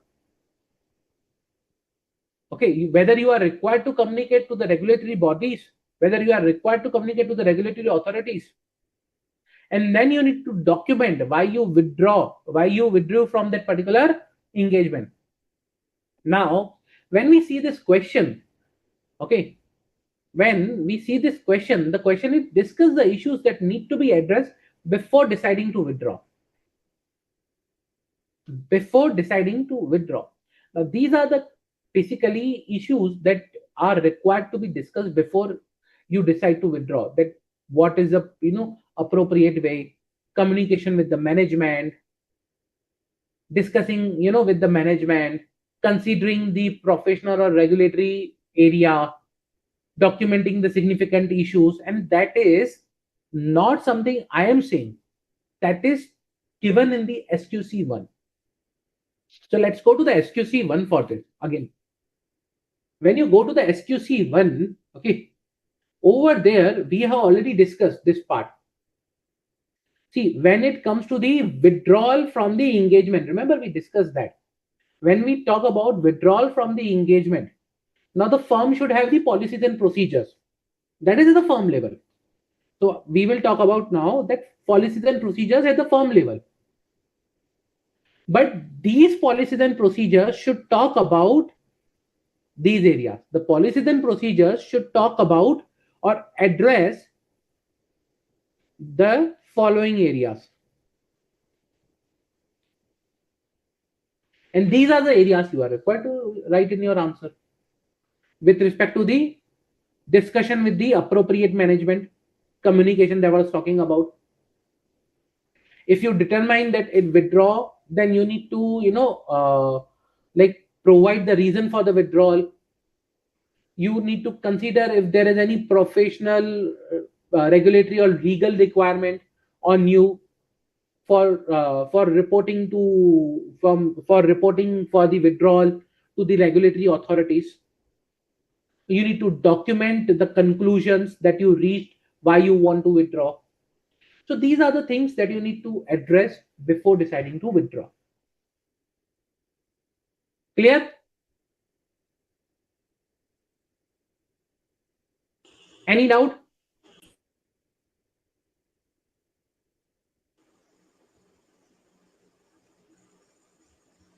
No?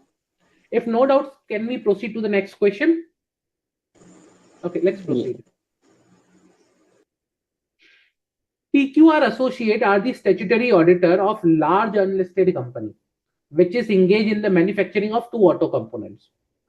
Subsequent to the reappointment of the auditors in annual general meeting, the company shared the appointment letter with the PQR Associate, seeking acknowledgement and acceptance letter. CAR is the engagement partner and is planning to issue the acceptance letter.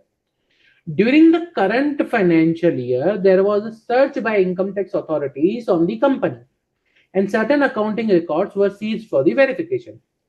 Based on the information available on the social media, CAR noted that the promoter's brother is contemplating to contest in the ensuing elections under the banner of a political party. One of the current senior engagement team manager, who is being doing audit of the engagement till last year, has left PQR Associate and is planning to provide some accounting service to one of the associate companies. PQR Associates are yet to recruit another senior manager having adequate experience in the audit of the client engaged in the automotive sector. Elaborate the matters to be considered by the PQR Associate with respect to the acceptance and continuance of client relationship, considering the above issue. Go through the above issues and tell me what are the matters you will consider. Okay. Take a minute, read the question again, and then answer. What are the matters you will consider over here?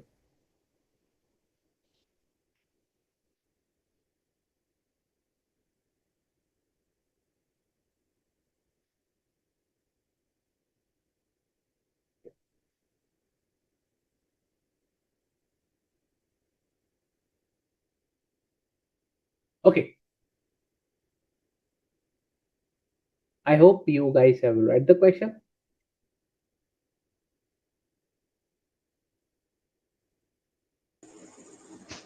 Yes, sir. So, what are the matters you will consider? See, there are. See, first, whenever we are continuing that acceptance and continuance of that client relationship, the SQC1 also will be there. We have to follow the policy and procedure which is completed in that. First, we need to check the integrity of the client, and also that we need to check our capabilities and competence and the times and resources for doing that audit. Third one is that the firm level that we have to check the ethical requirement, such a ethical requirement in way that regulatory requirement and the professional standards, all these things we need to comply. On this particular question is talk about the client is the such as income tax authorities and certain records seized by verification. There is a doubt of integrity and other things, and also that person is involved in the election. See, we need to check the integrity of the client, whether it is a based on that we need to check it out. Also, that existing person who is worked in that engagement, he also resigned. That is also another question to us. So we need to take care of the proper resources, whether it is available to do that. Considering all these things, we need to check whether if that PQR associate, if the integrity, first point is integrity, we need to check. The integrity is if perfectly fine, otherwise we need to bring down into the acceptable levels based on the discussion. If not, we have to discuss with the charge with the governance and we will try to withdraw it that. Also, we from our side, the firm side, we need to check whether we have that proper resources to handle that activity. If there is no such a capable person in our side, we also consider that we need to withdraw from the engagement. Yes, absolutely correct. Very good. So it is more onto the things we just now discussed. Remember, when we were discussing SQC1 also, we discussed that when we talk about accepting or continuance the client relationship, I discussed the three scenarios. Remember, accepting new client, continuing old engagement in next year, and old client giving additional engagement. All those three scenarios require acceptance and continuance. This is scenario number 2. Continuing old engagement in next year. Now over there, remember I told you that three things you need to check, that is must. Number 1, you need to check about the client. You need to check you yourself, and the third is the engagement. When I talk about you need to check about the client, is the integrity of the client, whether client lacks integrity or not. Second, when I talk about you need to check yourself, that is you need to check, do you are you competent to perform that engagement? Do you have that capabilities to perform that engagement? Do you have the time and resource to perform that engagement? Remember, I gave you an example that on 30th September, when there's a due date of the tax audit, I asked my team to do 10 additional tax audits, which I received just now. So it's about the capabilities. They might be having capabilities. Do they have the time and resource to do so? Okay. And third is the compliance with the ethical requirements. Now, is it something that if I take this engagement, then I may, create a threat to the fundamental principles? I may not be able to comply with the ethical requirements. For example, Section 144. For example, Section 141 of the Companies Act, disabilities. Similarly, other disabilities. So, is there any disability getting attracted to me? Is there any, issue with respect to the ethical requirement? Can I comply the ethical requirement if I take this engagement? So all these things I need to understand before I accept or I provide an acceptance for the scenario number 2, that is a continuance of the old engagement in the next year. Now that was something that the firm should have the policies around it. SQC1, we discussed that the firm should have the policies around it. What is the role of engagement partner under SA220?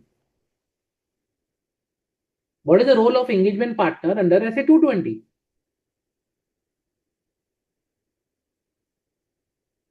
Anyone? What is the role of engagement partner under SA220? Policy and procedures should be there to maintain the quality of audit, individual audit.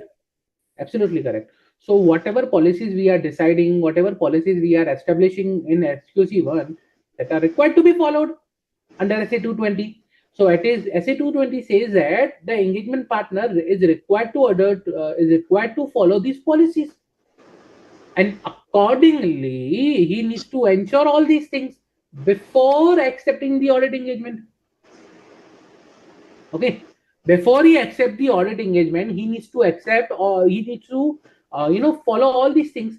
Now the question comes here that, okay, in this particular scenario we talked about that the particular team lacks the senior manager who left the firm, plus there was a fraud investigation that was happening, plus there was a person who was supposed to contest for the elections under a banner of political party. So there are a lot many things which are already there, which are creating issues, which may create an issue with respect to the fundamental principles, ethical requirements? Yes or no?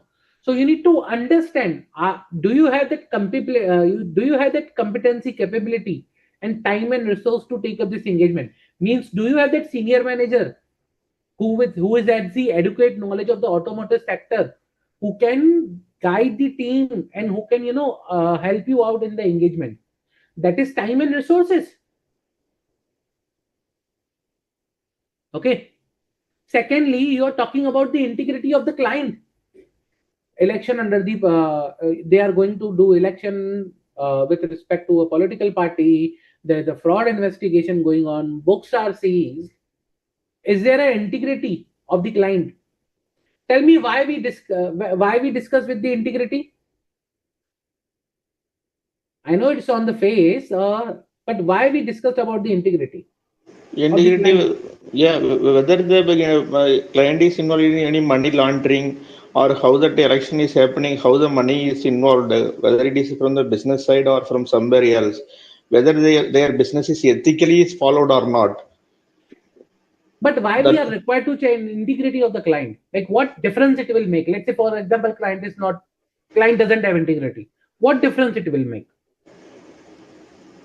So, like, if there is no integrity, then there is very high risk that there will be material misstatement in the financial statement.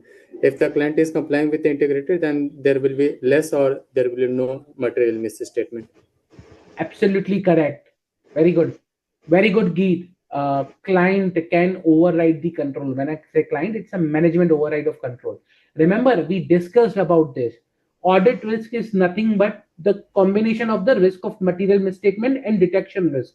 And the risk of material misstatement is directly linked to the control risk, where in SA240 also we have the management override of control. If the client lacks integrity, there are high chances that the management will override the control, which will increase your control risk. And you may, if let's say I have a higher control risk, I'm required to do more audit. So again, it increases your detection risk, and overall it increases your audit risk. So when the audit risk is very, very high, at that point in time, it is not advisable to continue with that engagement. So client integrity directly is proportionate or is linked to the audit risk and the audit opinion that you are going to issue. That's why it's important to check the client integrity. And this is the thing you will write in your answer. Clear? Any doubt?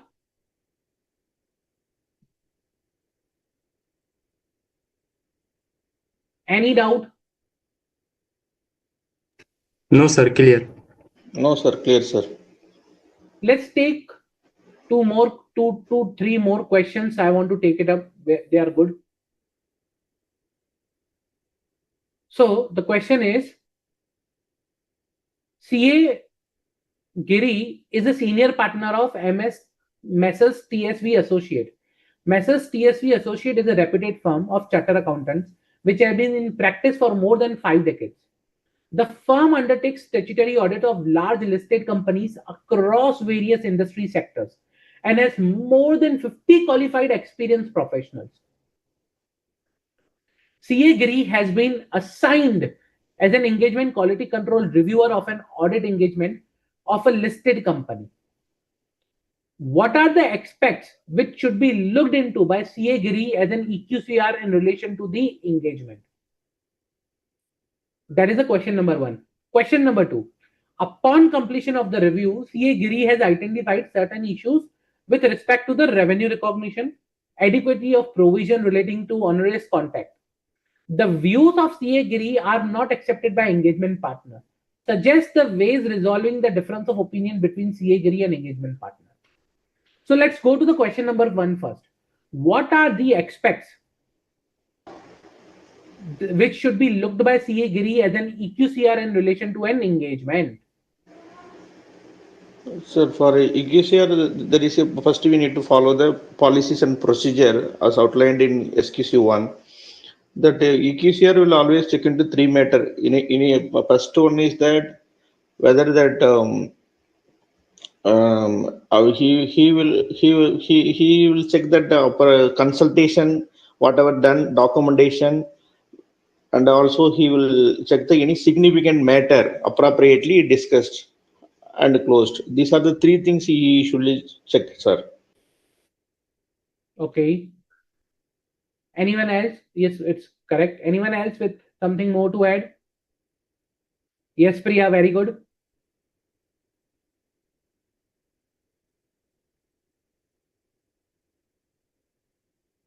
See, as I discussed earlier also, when I talk about the role of the EQCR, we discussed on the policy side, what policy are required to be there. Okay. Now again, SA220 cannot say something different than what you have already discussed in the SQC1, because SQC1 says firm to have these policies, and if there are policies, then the EQCR has to follow the policies. Means he will do all the things which are written in the policy, and SA220 cannot ask something different than SQC1. So it's the same thing that we discussed in SQC1 with respect to the areas that are required to be looked by the EQCR. Number one is the independence. Why? Remember, we discussed the first letter of your audit report, independent auditor's report. This is how much important it is. Very important area. That's why you have the area that is required to be looked by the EQCR. Number two, significant judgment, significant matters, areas with high, judgments, areas with high significant risk, all these areas that we discussed. Number three, we discussed about the matters which are required to be communicated with those charged with governance. Why? Because those are significant matters. We already seen SA260. We also saw that SA701 will pick up a key audit matter from that particular area, that significant area.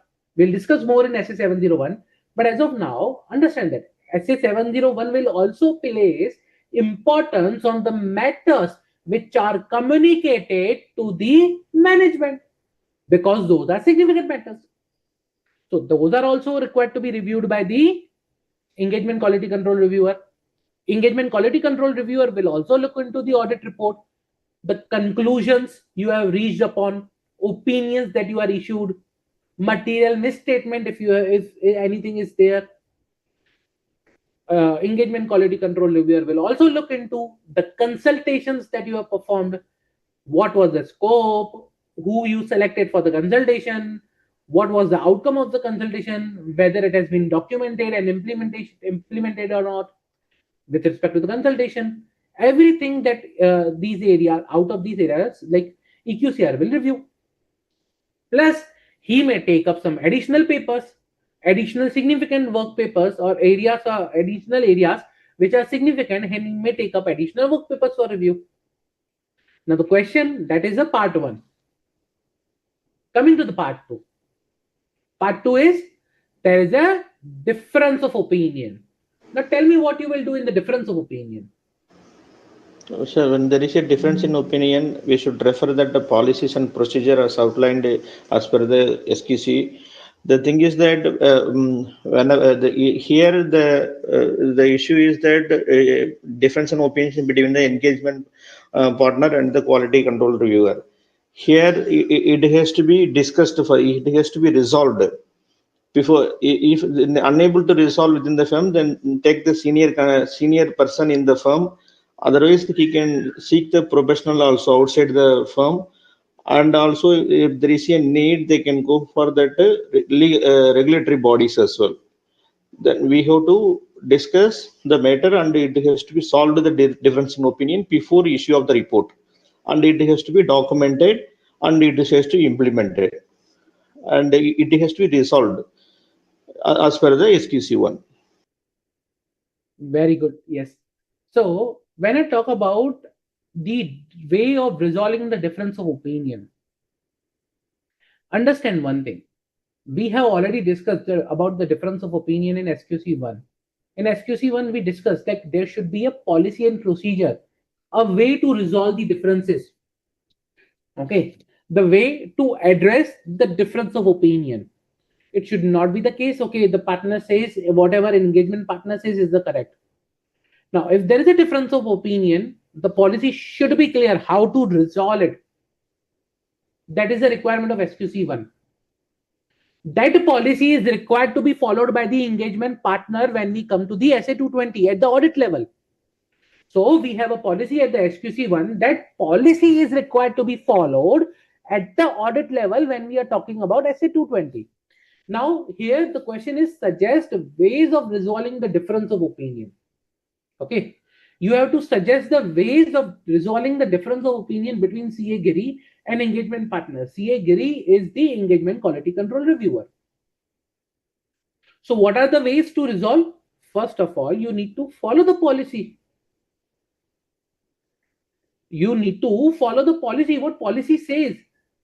Okay, so SQC1 says, okay, there could be difference of opinion. In that case, you follow the policy which is there. If the policy says consult with another practitioner, then consult it. If it says consult with another firm, consult it. If it says consult with a professional or regulatory body, you consult it. And then you document it. So in case of difference of opinion, you can refer the matter back to the another practitioner, the firm, the professional or regulatory body for further discussion, for further consultation. Once you get an answer, document it, implement it, and then accordingly you will resolve the difference. This is what is required over here also. That is the same thing which is required over here. So when you are writing the answer, make sure you provide that reference to the SQC1, and then accordingly you provide that answer. Clear? Any doubt?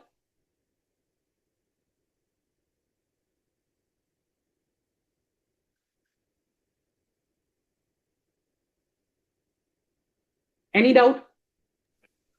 No, sir, clear. No, sir, clear, sir. Okay. So these are some questions from here. There are further questions. I want you guys to go through the additional questions which are given in the study material. We'll discuss some more questions, additional questions that we have, okay, on this topic, and we will understand more on the SA220 and SQC1. Okay, let me share additional questions.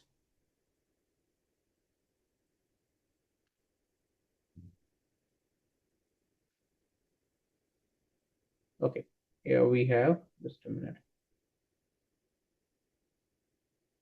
Let me zoom in for you.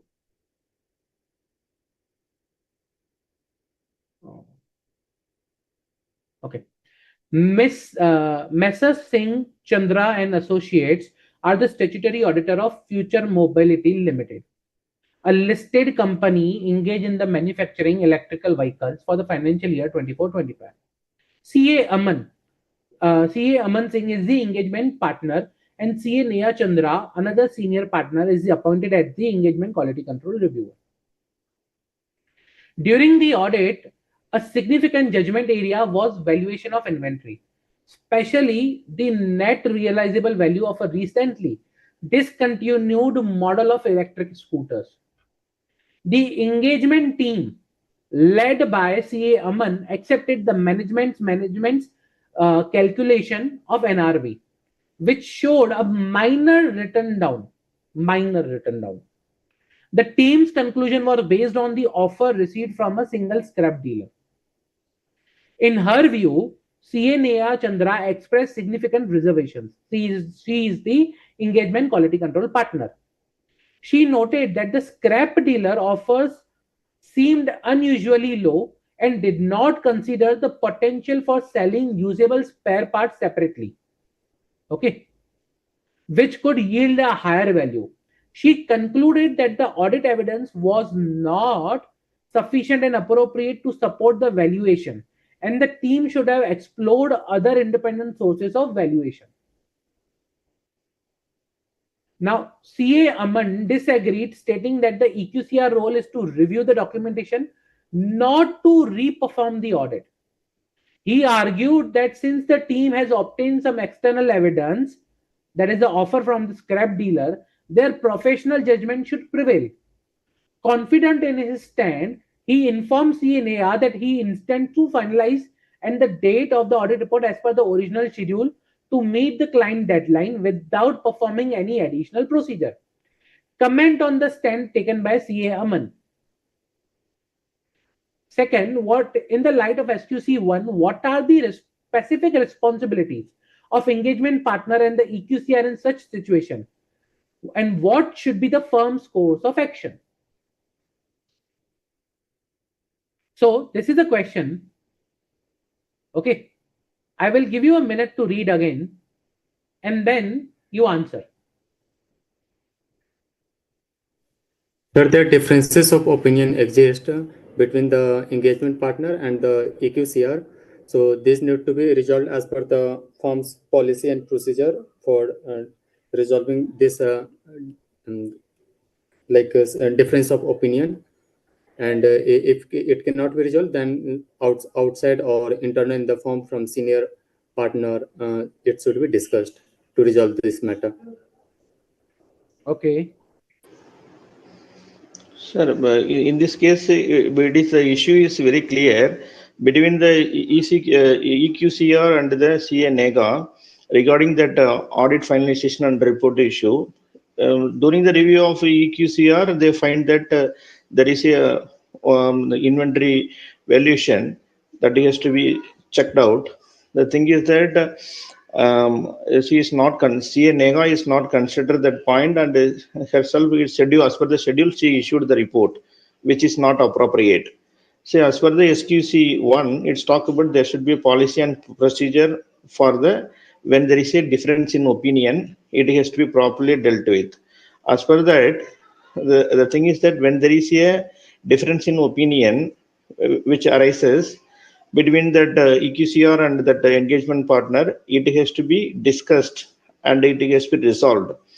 In this case, it is not, and also when there is a need, they can go for the professional, also the regulatory legal advice from the regulatory part.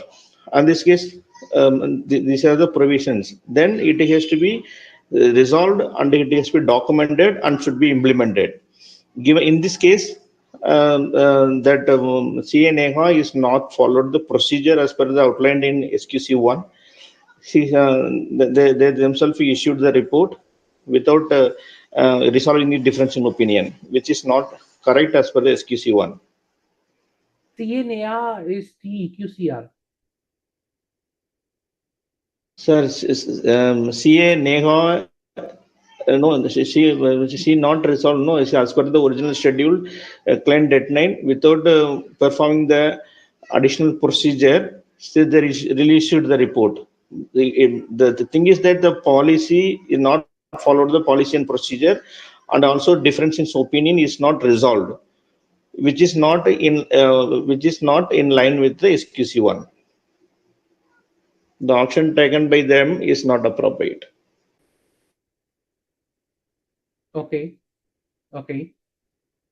Yeah, you are correct. But like to add further on this, see what my SQC1 says. When there are, like we have discussed on the similar lines earlier also, SQC1 says that if, like, first of all, when you have to answer this question, so the first part is comment on the validity of the stand taken by CA Aman, that he will not do the re-audit, he will finalize and he will proceed further. First of all, the requirement of SA220 and the SQC1 is that you should not proceed to issue the audit report till the time you have resolved all the difference of opinion. Number two, now here CA Aman said that that EQCR role is to review documentation, not to re-perform the audit. The question, this one, that whether is it in the purview of EQCR's role to review this particular NRV, okay, is a very important part. Now, we have already discussed significant matters multiple times, significant matters. Now, this is a significant matter. As a result, EQCR can select this particular documentation, this particular area for the review, and EQCR can provide an objective evaluation of the area. Whether the work done by the audit team is correct or not can be provided by the EQCR. Here, EQCR has provided its reservations. There can be difference of opinion between CA Aman and EQCR. Perfectly fine. Can be difference of opinion. But in case of difference of opinion, CA Aman should not proceed till the time he has resolved the difference of opinion. Resolving difference of opinion doesn't mean that he should say that his professional judgment should prevail. No, it's not that engagement partner's decision to be implemented.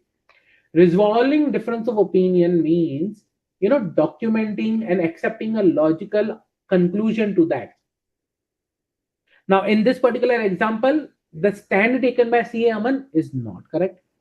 Number two, okay, responsibilities of the engagement partner and the EQCR is to follow the policies of the firm when it comes to the difference of opinion. They have to resolve according to the policies of the firm. If required, they may reach out to a practitioner. If required, they may reach out to another firm. If required, they may reach out to professional regulatory body.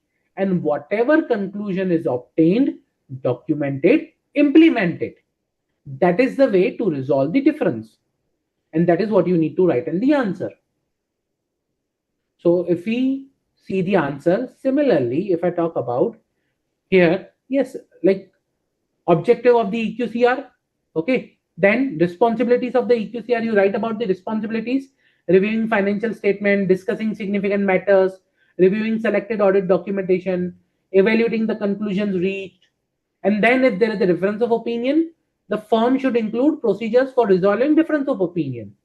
Okay, firm's policies and procedures should include way to resolve the difference of opinion. Then you provide the analysis of the case, and then you give the conclusion. Resolution, documentation, he should not proceed till the time the dispute is resolved. Audit report must not be dated until the disagreement between CA Aman and CA Neha is resolved. This is how you need to write the answer for this particular question. Clear? Yes, sir. Any doubt?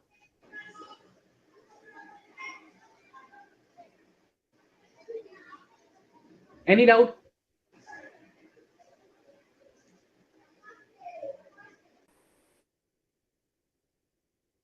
Yes, no, can't say. Any doubt?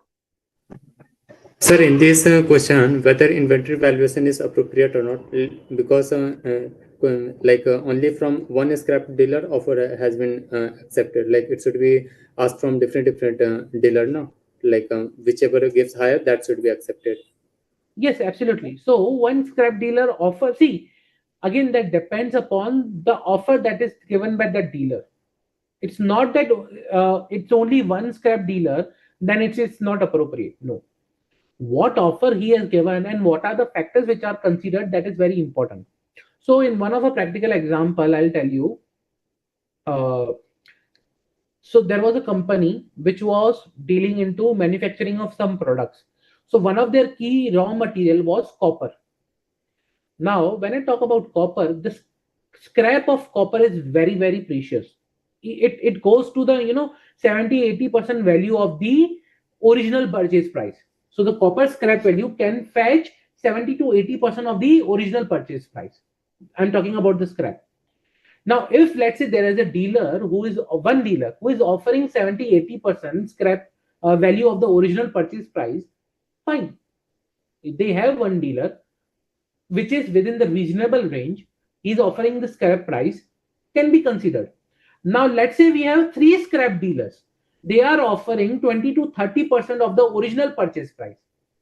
Even though you have 3 scrap dealers, that is not appropriate, because the benchmark or the factors they are considering to offer a price is not appropriate. Having an offer is not the solution. On what basis the offer is given is very important. So at least they need to check for at least 3 vendors. They have to verify that that client, the company, that Future Mobility Limited also, they will follow that selection of that scrap vendor, the policy that also to be followed. That aspect to be checked. It's simply Yes, absolutely correct. Now, when I talk about it's not the first time that the company will be selling. Let's say if it is the first time, then it's a different question. You need to do an independent assessment. You may also hire auditors expert.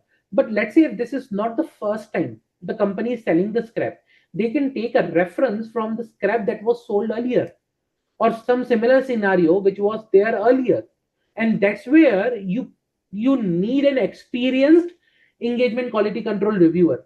That's where the experience come handy. They will apply their experience, they will apply their knowledge, and then accordingly they will decide whether this is appropriate or not. yes, sir. Since this is a 5 mark question, but discussing the conflict between the engagement partner and EQCR roles and responsibility, engagement one and the policy, when we are writing all these things, it will take sufficient time. But they've asked specifically for that only. Yes, yes, yeah. So I'm just discussing on the audit scenario. Yeah, but answer we have discussed. Okay, any doubt?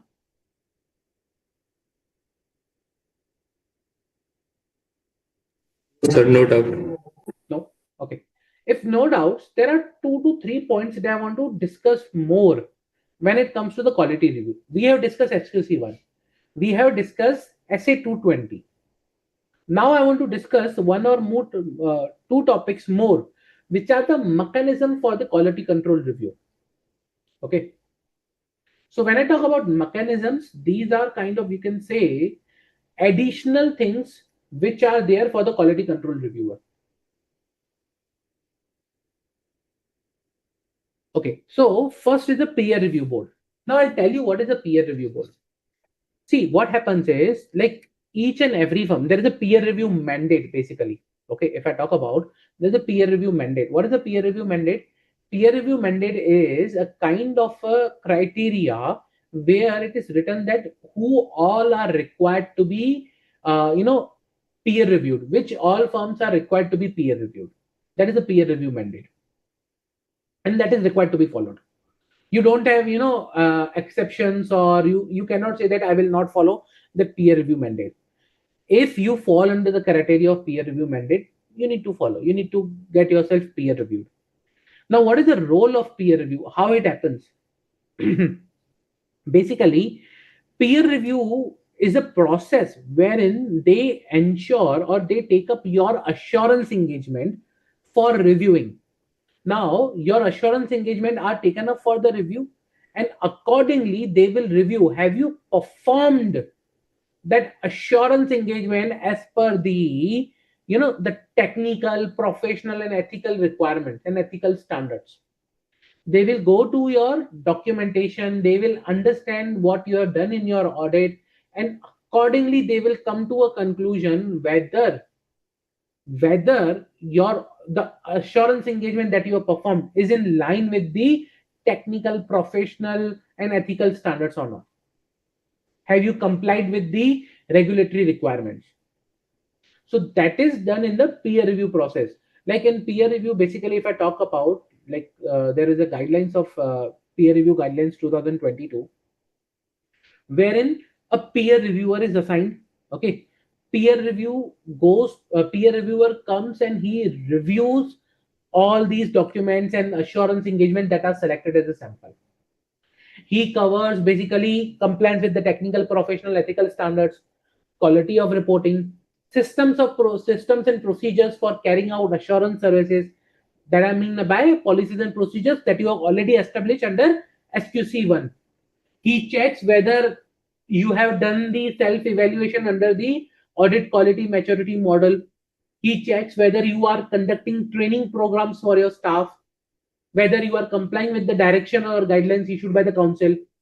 Okay, whether you are complying with the directions and guidelines issued by the council with respect to the fees, with respect to the article assistant, with respect to the audit assistant, all such things. So he checks a lot of things. And then on the basis of that, he provides, okay, this is whether you have followed or not. So that is the whole process of peer review. Okay. And that's the main important part of that. It is a mechanism to ensure that the quality is followed, the quality is complied with under that mechanism. That is a peer review. Now, the firm which is selected for the peer review, okay, is known as a practice unit. So when I talk about practice unit, it is a firm that is selected for the peer review. There is a peer review board which appoints the peer reviewer to conduct the peer review. Okay, so this is how it works under the peer review. Now, this was the peer review. Once the peer review is done, everything is fine. They provide you a peer review certificate. Just like when you do audit, you provide audit certificate, audit report. They provide you peer review certificate. Okay. In case if they identify there is a problem you have not complied with, they will not issue a peer review certificate with a qualified opinion. No. In this peer review certificate, you don't have a qualified opinion. Either you have followed the peer review, either you have complied it. If you have complied everything, a certificate will be issued. But if you are not complied, in that particular scenario, they do not issue a certificate. Okay. And you are informed the reasons why a certificate cannot be issued, and a follow-up review is scheduled by the board. So this is how the whole procedure goes for the peer review. Clear? Any doubt with the peer review procedure? No, sir. Clear, sir. Okay. Now, second is the quality review board.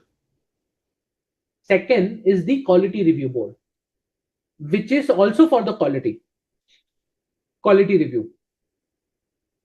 Now, a general question that I want to ask, do you know the difference between the quality review board and the peer review board? Sir, peer review board is set up by the council of the ICAI, but that quality review board is set up by the central government. The central government, they can do that review by the performance done by the CA who is in practice. They will appoint that quality review board person. They will come and verify. Accordingly, they will give the recommendations. Okay. Okay. Okay. So I'll tell you. When I talk about the peer review board, okay, peer review board, the first function, the prime function of the peer review board is not to identify non-compliances with the quality. The peer review board is here. The peer review board is there to provide an information to the practicing unit that whether you have complied with the standard of quality or not. Okay. So you can say it's kind of an internal mechanism for the institute where the focus is not onto the reporting for the non-compliances, but to encourage members basically to comply with the quality standards. Now, when I talk about peer review board, this board is set up under section 15(2)(FA of the Act, of the CA Act. Now, what is 15(2)(FA? I'll tell you just. 15(2)(FA are the power of councils, which talks about that what council should do, what is the function of council. Section 15 talks about the functions of council. And under that 15.2 is something, the powers which are given to the council to implement, the like whatever requirements of the act are. So if you read 15.2 FA, it talks about to issue guidelines for the purpose of carrying out the objects of this act. So the power of council to issue guidelines, that is given under 15.2 FA. Under that, they have issued the peer review guidelines. So peer review board basically is based on the peer review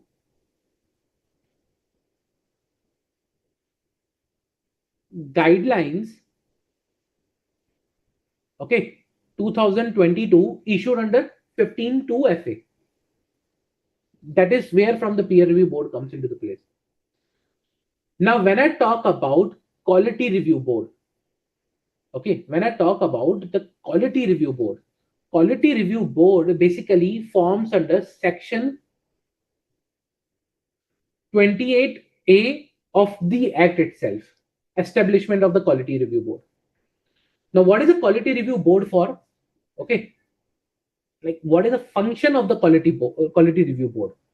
So if you read the function of the quality review board, it talks about to make recommendations to council regarding the quality of service provided by the members of institute, to review the quality of service provided by the member of institute, including audit service, and to guide the members to improve the quality of service. Okay. Now there is one more point, which is to forward the cases of the non-compliance. To forward the cases of the non-compliances, okay, for the purpose of, like we have seen in the professional ethics, remember that disciplinary directorate and disciplinary action. So if there is a non-compliance, then for that they will forward the cases of non-compliances with the various regulatory and statutory members, which includes reviews by the disciplinary directorate. So if there is a non-compliance, then your case might be taken up for the disciplinary proceedings. Whereas when I talk about peer review board, it is more onto focusing on the improving the quality. They will not report back the matter to the disciplinary directorate, or you can say disciplinary committee for the disciplinary matters mechanism. But here it is the function of the quality review board. If you talk about section 28B, when I talk about, these are the functions under section 28B, okay, plus referring matter to disciplinary directorate for disciplinary proceedings.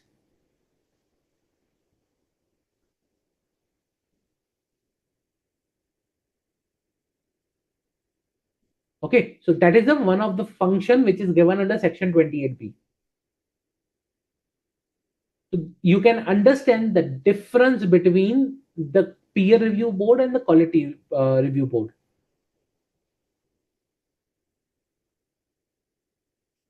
Altogether, the process is different compared to the peer review board in case of the quality review board. Clear? Any doubt? The difference between quality review and peer review?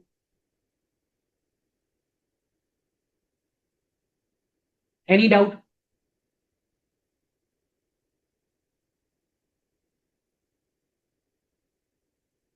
Okay. If no doubt, sir. Clear. Yeah. If no doubts, then I want to discuss one more particular part, that is the NFRA. Now, NFRA is something, authority established under section 132 of the Companies Act. Okay. Basically, NFRA has taken up some review, and the way quality review board is there. Now, accordingly, similarly, there is another board, which is NFRA, which is set up under section 132(1) of Companies Act. Now, what are the duties of NFRA? Make recommendations to the central government. So NFRA basically, as of now, okay, can make recommendations to the central government on the formulation of accounting and auditing policies and standards to be adopted by companies. NFRA can monitor and enforce the compliance of the accounting standard and auditing standard. NFRA has to see the quality of the service provided by the professionals associated with ensuring compliance with the standards that I'm talking about, accounting and auditing standards, and suggest the measures required for the improvement of the quality, and as other functions that are there as may be prescribed, which may be prescribed from time to time. Okay, so if you talk about other functions, they are prescribed under the NFRA rules. There's a rule 9 overseeing the quality of service and suggesting measures for improvement. Okay, so there are different functions of NFRA. Now, what is the role if we already have a quality review board? Then where the NFRA comes into the picture?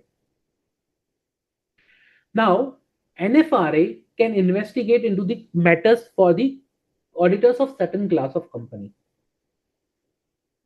can take up the matters of the auditors matters of certain classes of company, which include listed companies, insurance companies, banking companies, okay, other companies which are provided under the NFRA rules. Now, if a matter is taken by the NFRA, then no any other authority will involve in that. So if a matter is taken by the NFRA for the review, then no any other authority, including the quality review board, can investigate that matter. So NFRA, if the matter is taken by the NFRA, then it will have the sole jurisdiction over that particular matter. And there are other powers and other features and other things which are already given under section 132 and the NFRA rules. I'll not go to in that particular detail, but understand NFRA is a statutory body which is constituted under section 132 of the Companies Act to oversee the quality of the service provided by the professionals which are connected with the compliance of the company, which may include chartered accountants, statutory auditors, and there are other professionals also. So it's not only the chartered accountants and statutory auditors, it can be other professionals who are ensuring compliance with these standards, okay, which are accounting and auditing standards. So that is the role of NFRA. Clear? Any doubt with respect to the NFRA? Sir, like this peer review and quality review are done regularly, means on yearly basis, no? Sorry? This peer review and quality review, these are conducted on yearly basis, means in 1 year, one time only, no? No. It's not like that. So, as I said, peer review is based on the peer review mandate. Now, when you see the peer review mandate, it specifies that which particular kind of firm is required to conduct peer review in which particular in how much period. So there is a validity of peer review certificate. It's more than 1 year, but accordingly there is a revised peer review. There is a peer review mandate which is you are required to follow. If you fall under that particular period, you are required to get your peer review.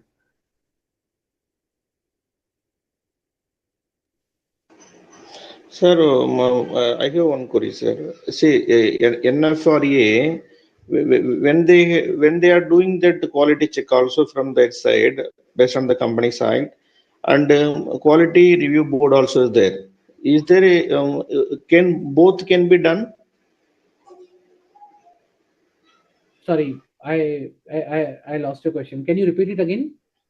See, my question is that when NFRA is as per their part of it, they are checking from their side, and QRB also there is a quality control, and peer review also is there. Is all three are applicable for the particular item?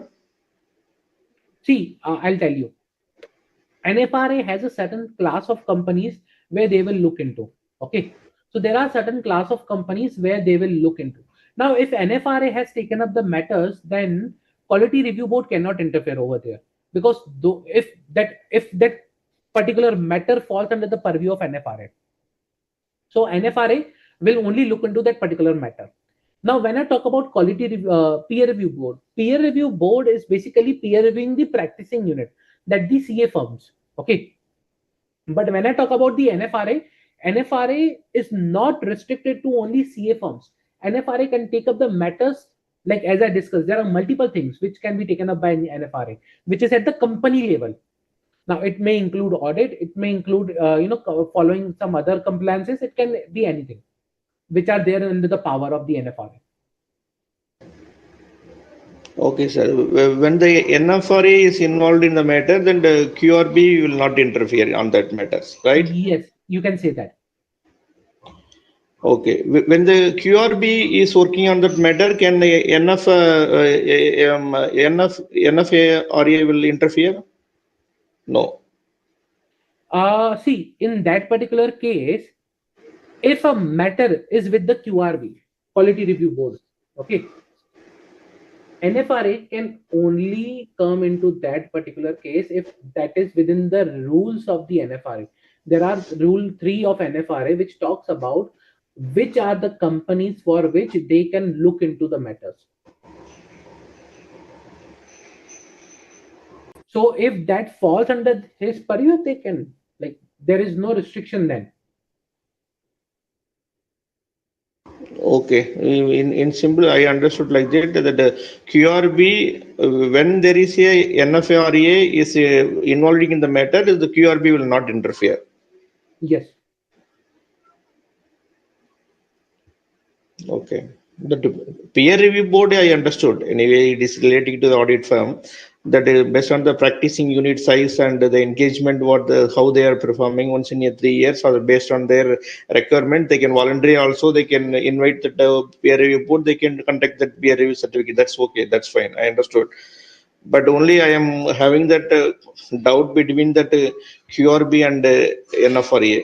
So there is a Rule 10 of NFRA rules which specifically says that when an investigation has been issued or initiated by the authority, in that particular case, no other institute body shall initiate any such proceeding against such auditors.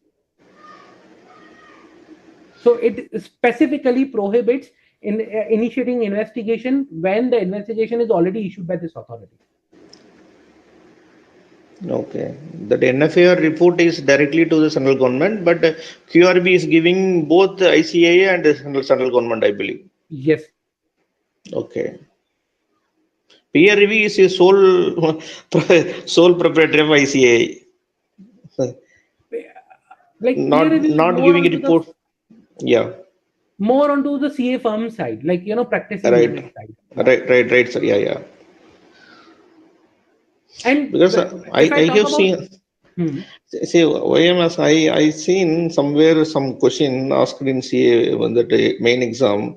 One of the question that specifically that NFRA is there, that the QRB board cannot interfere, like that I read somewhere. That's what I'm saying. There is a Rule 10 which provides a sole jurisdiction or power to investigate to NFRA. So again, there are litigations, again there are issues on, like, but that's the primary general interpretation of that particular rule. Right, sir. That's what I could not convince that the answer that time when I read that. So that's what I'm checking with you. Yeah. Secondly, when I talk about peer review, before taking up the audit, in a lot of cases, peer review certificate is required. So peer review certificate is something that is before taking up the audit. Okay, it's a mandatory prerequisite for doing the audit. Peer review certificate. When I talk about quality review board and NFRA, they come into picture after the audit. So that is also a difference, you can say. Yes, whenever there is a suspicious, whenever the need for checking, that time they will come. Yeah. Okay, sir. Fine. Thank you. Any doubt? Any other doubts?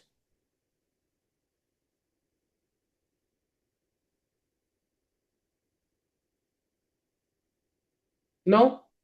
Okay. If no further doubt, what I want from what is your homework, you can say, is solve rest of the questions which are there in the study material. Also solve the other questions which are there either in MTP, RTP, or past suggested papers on this particular topic. Okay. When I say solve, that means go to the question, write your own answer, and then once you write your own answer, compare it with the suggested answer or given answer. Do not directly refer to the suggested or given answer without writing your own answer. That will be a blunder if you will do, because you will never will be able to improve your writing. See, in exam, you have to write the answer, you have to improve your writing, and that's the only way you can improve your writing, by writing the answer. Okay, so write as many as questions possible, compare it with the given answer, and then see where you are making the mistake. That we discussed today was your chapter number 1. Okay, quality control. 18th is our second lecture, coming lecture on 18th of August, where we will start with chapter number 2, general auditing principles and auditor's responsibility. I want everyone to go through that chapter. It should be the scenario that you have gone through that particular chapter in detail already. Once we will start the discussion, you should be aware what is the content of the chapter number 2. So 18, 20, 25, we will take up chapter number 2, its questions, and we will discuss in detail. Okay. If no further doubts, if you're clear with what you are required to do, then thank you guys. Thank you for participating in today's session. I will see you in the next session. Thank you so much, sir, for your detailed explanation. Thank you. Thank you, sir. It was very insightful today. Thank you. Thank you. Yes.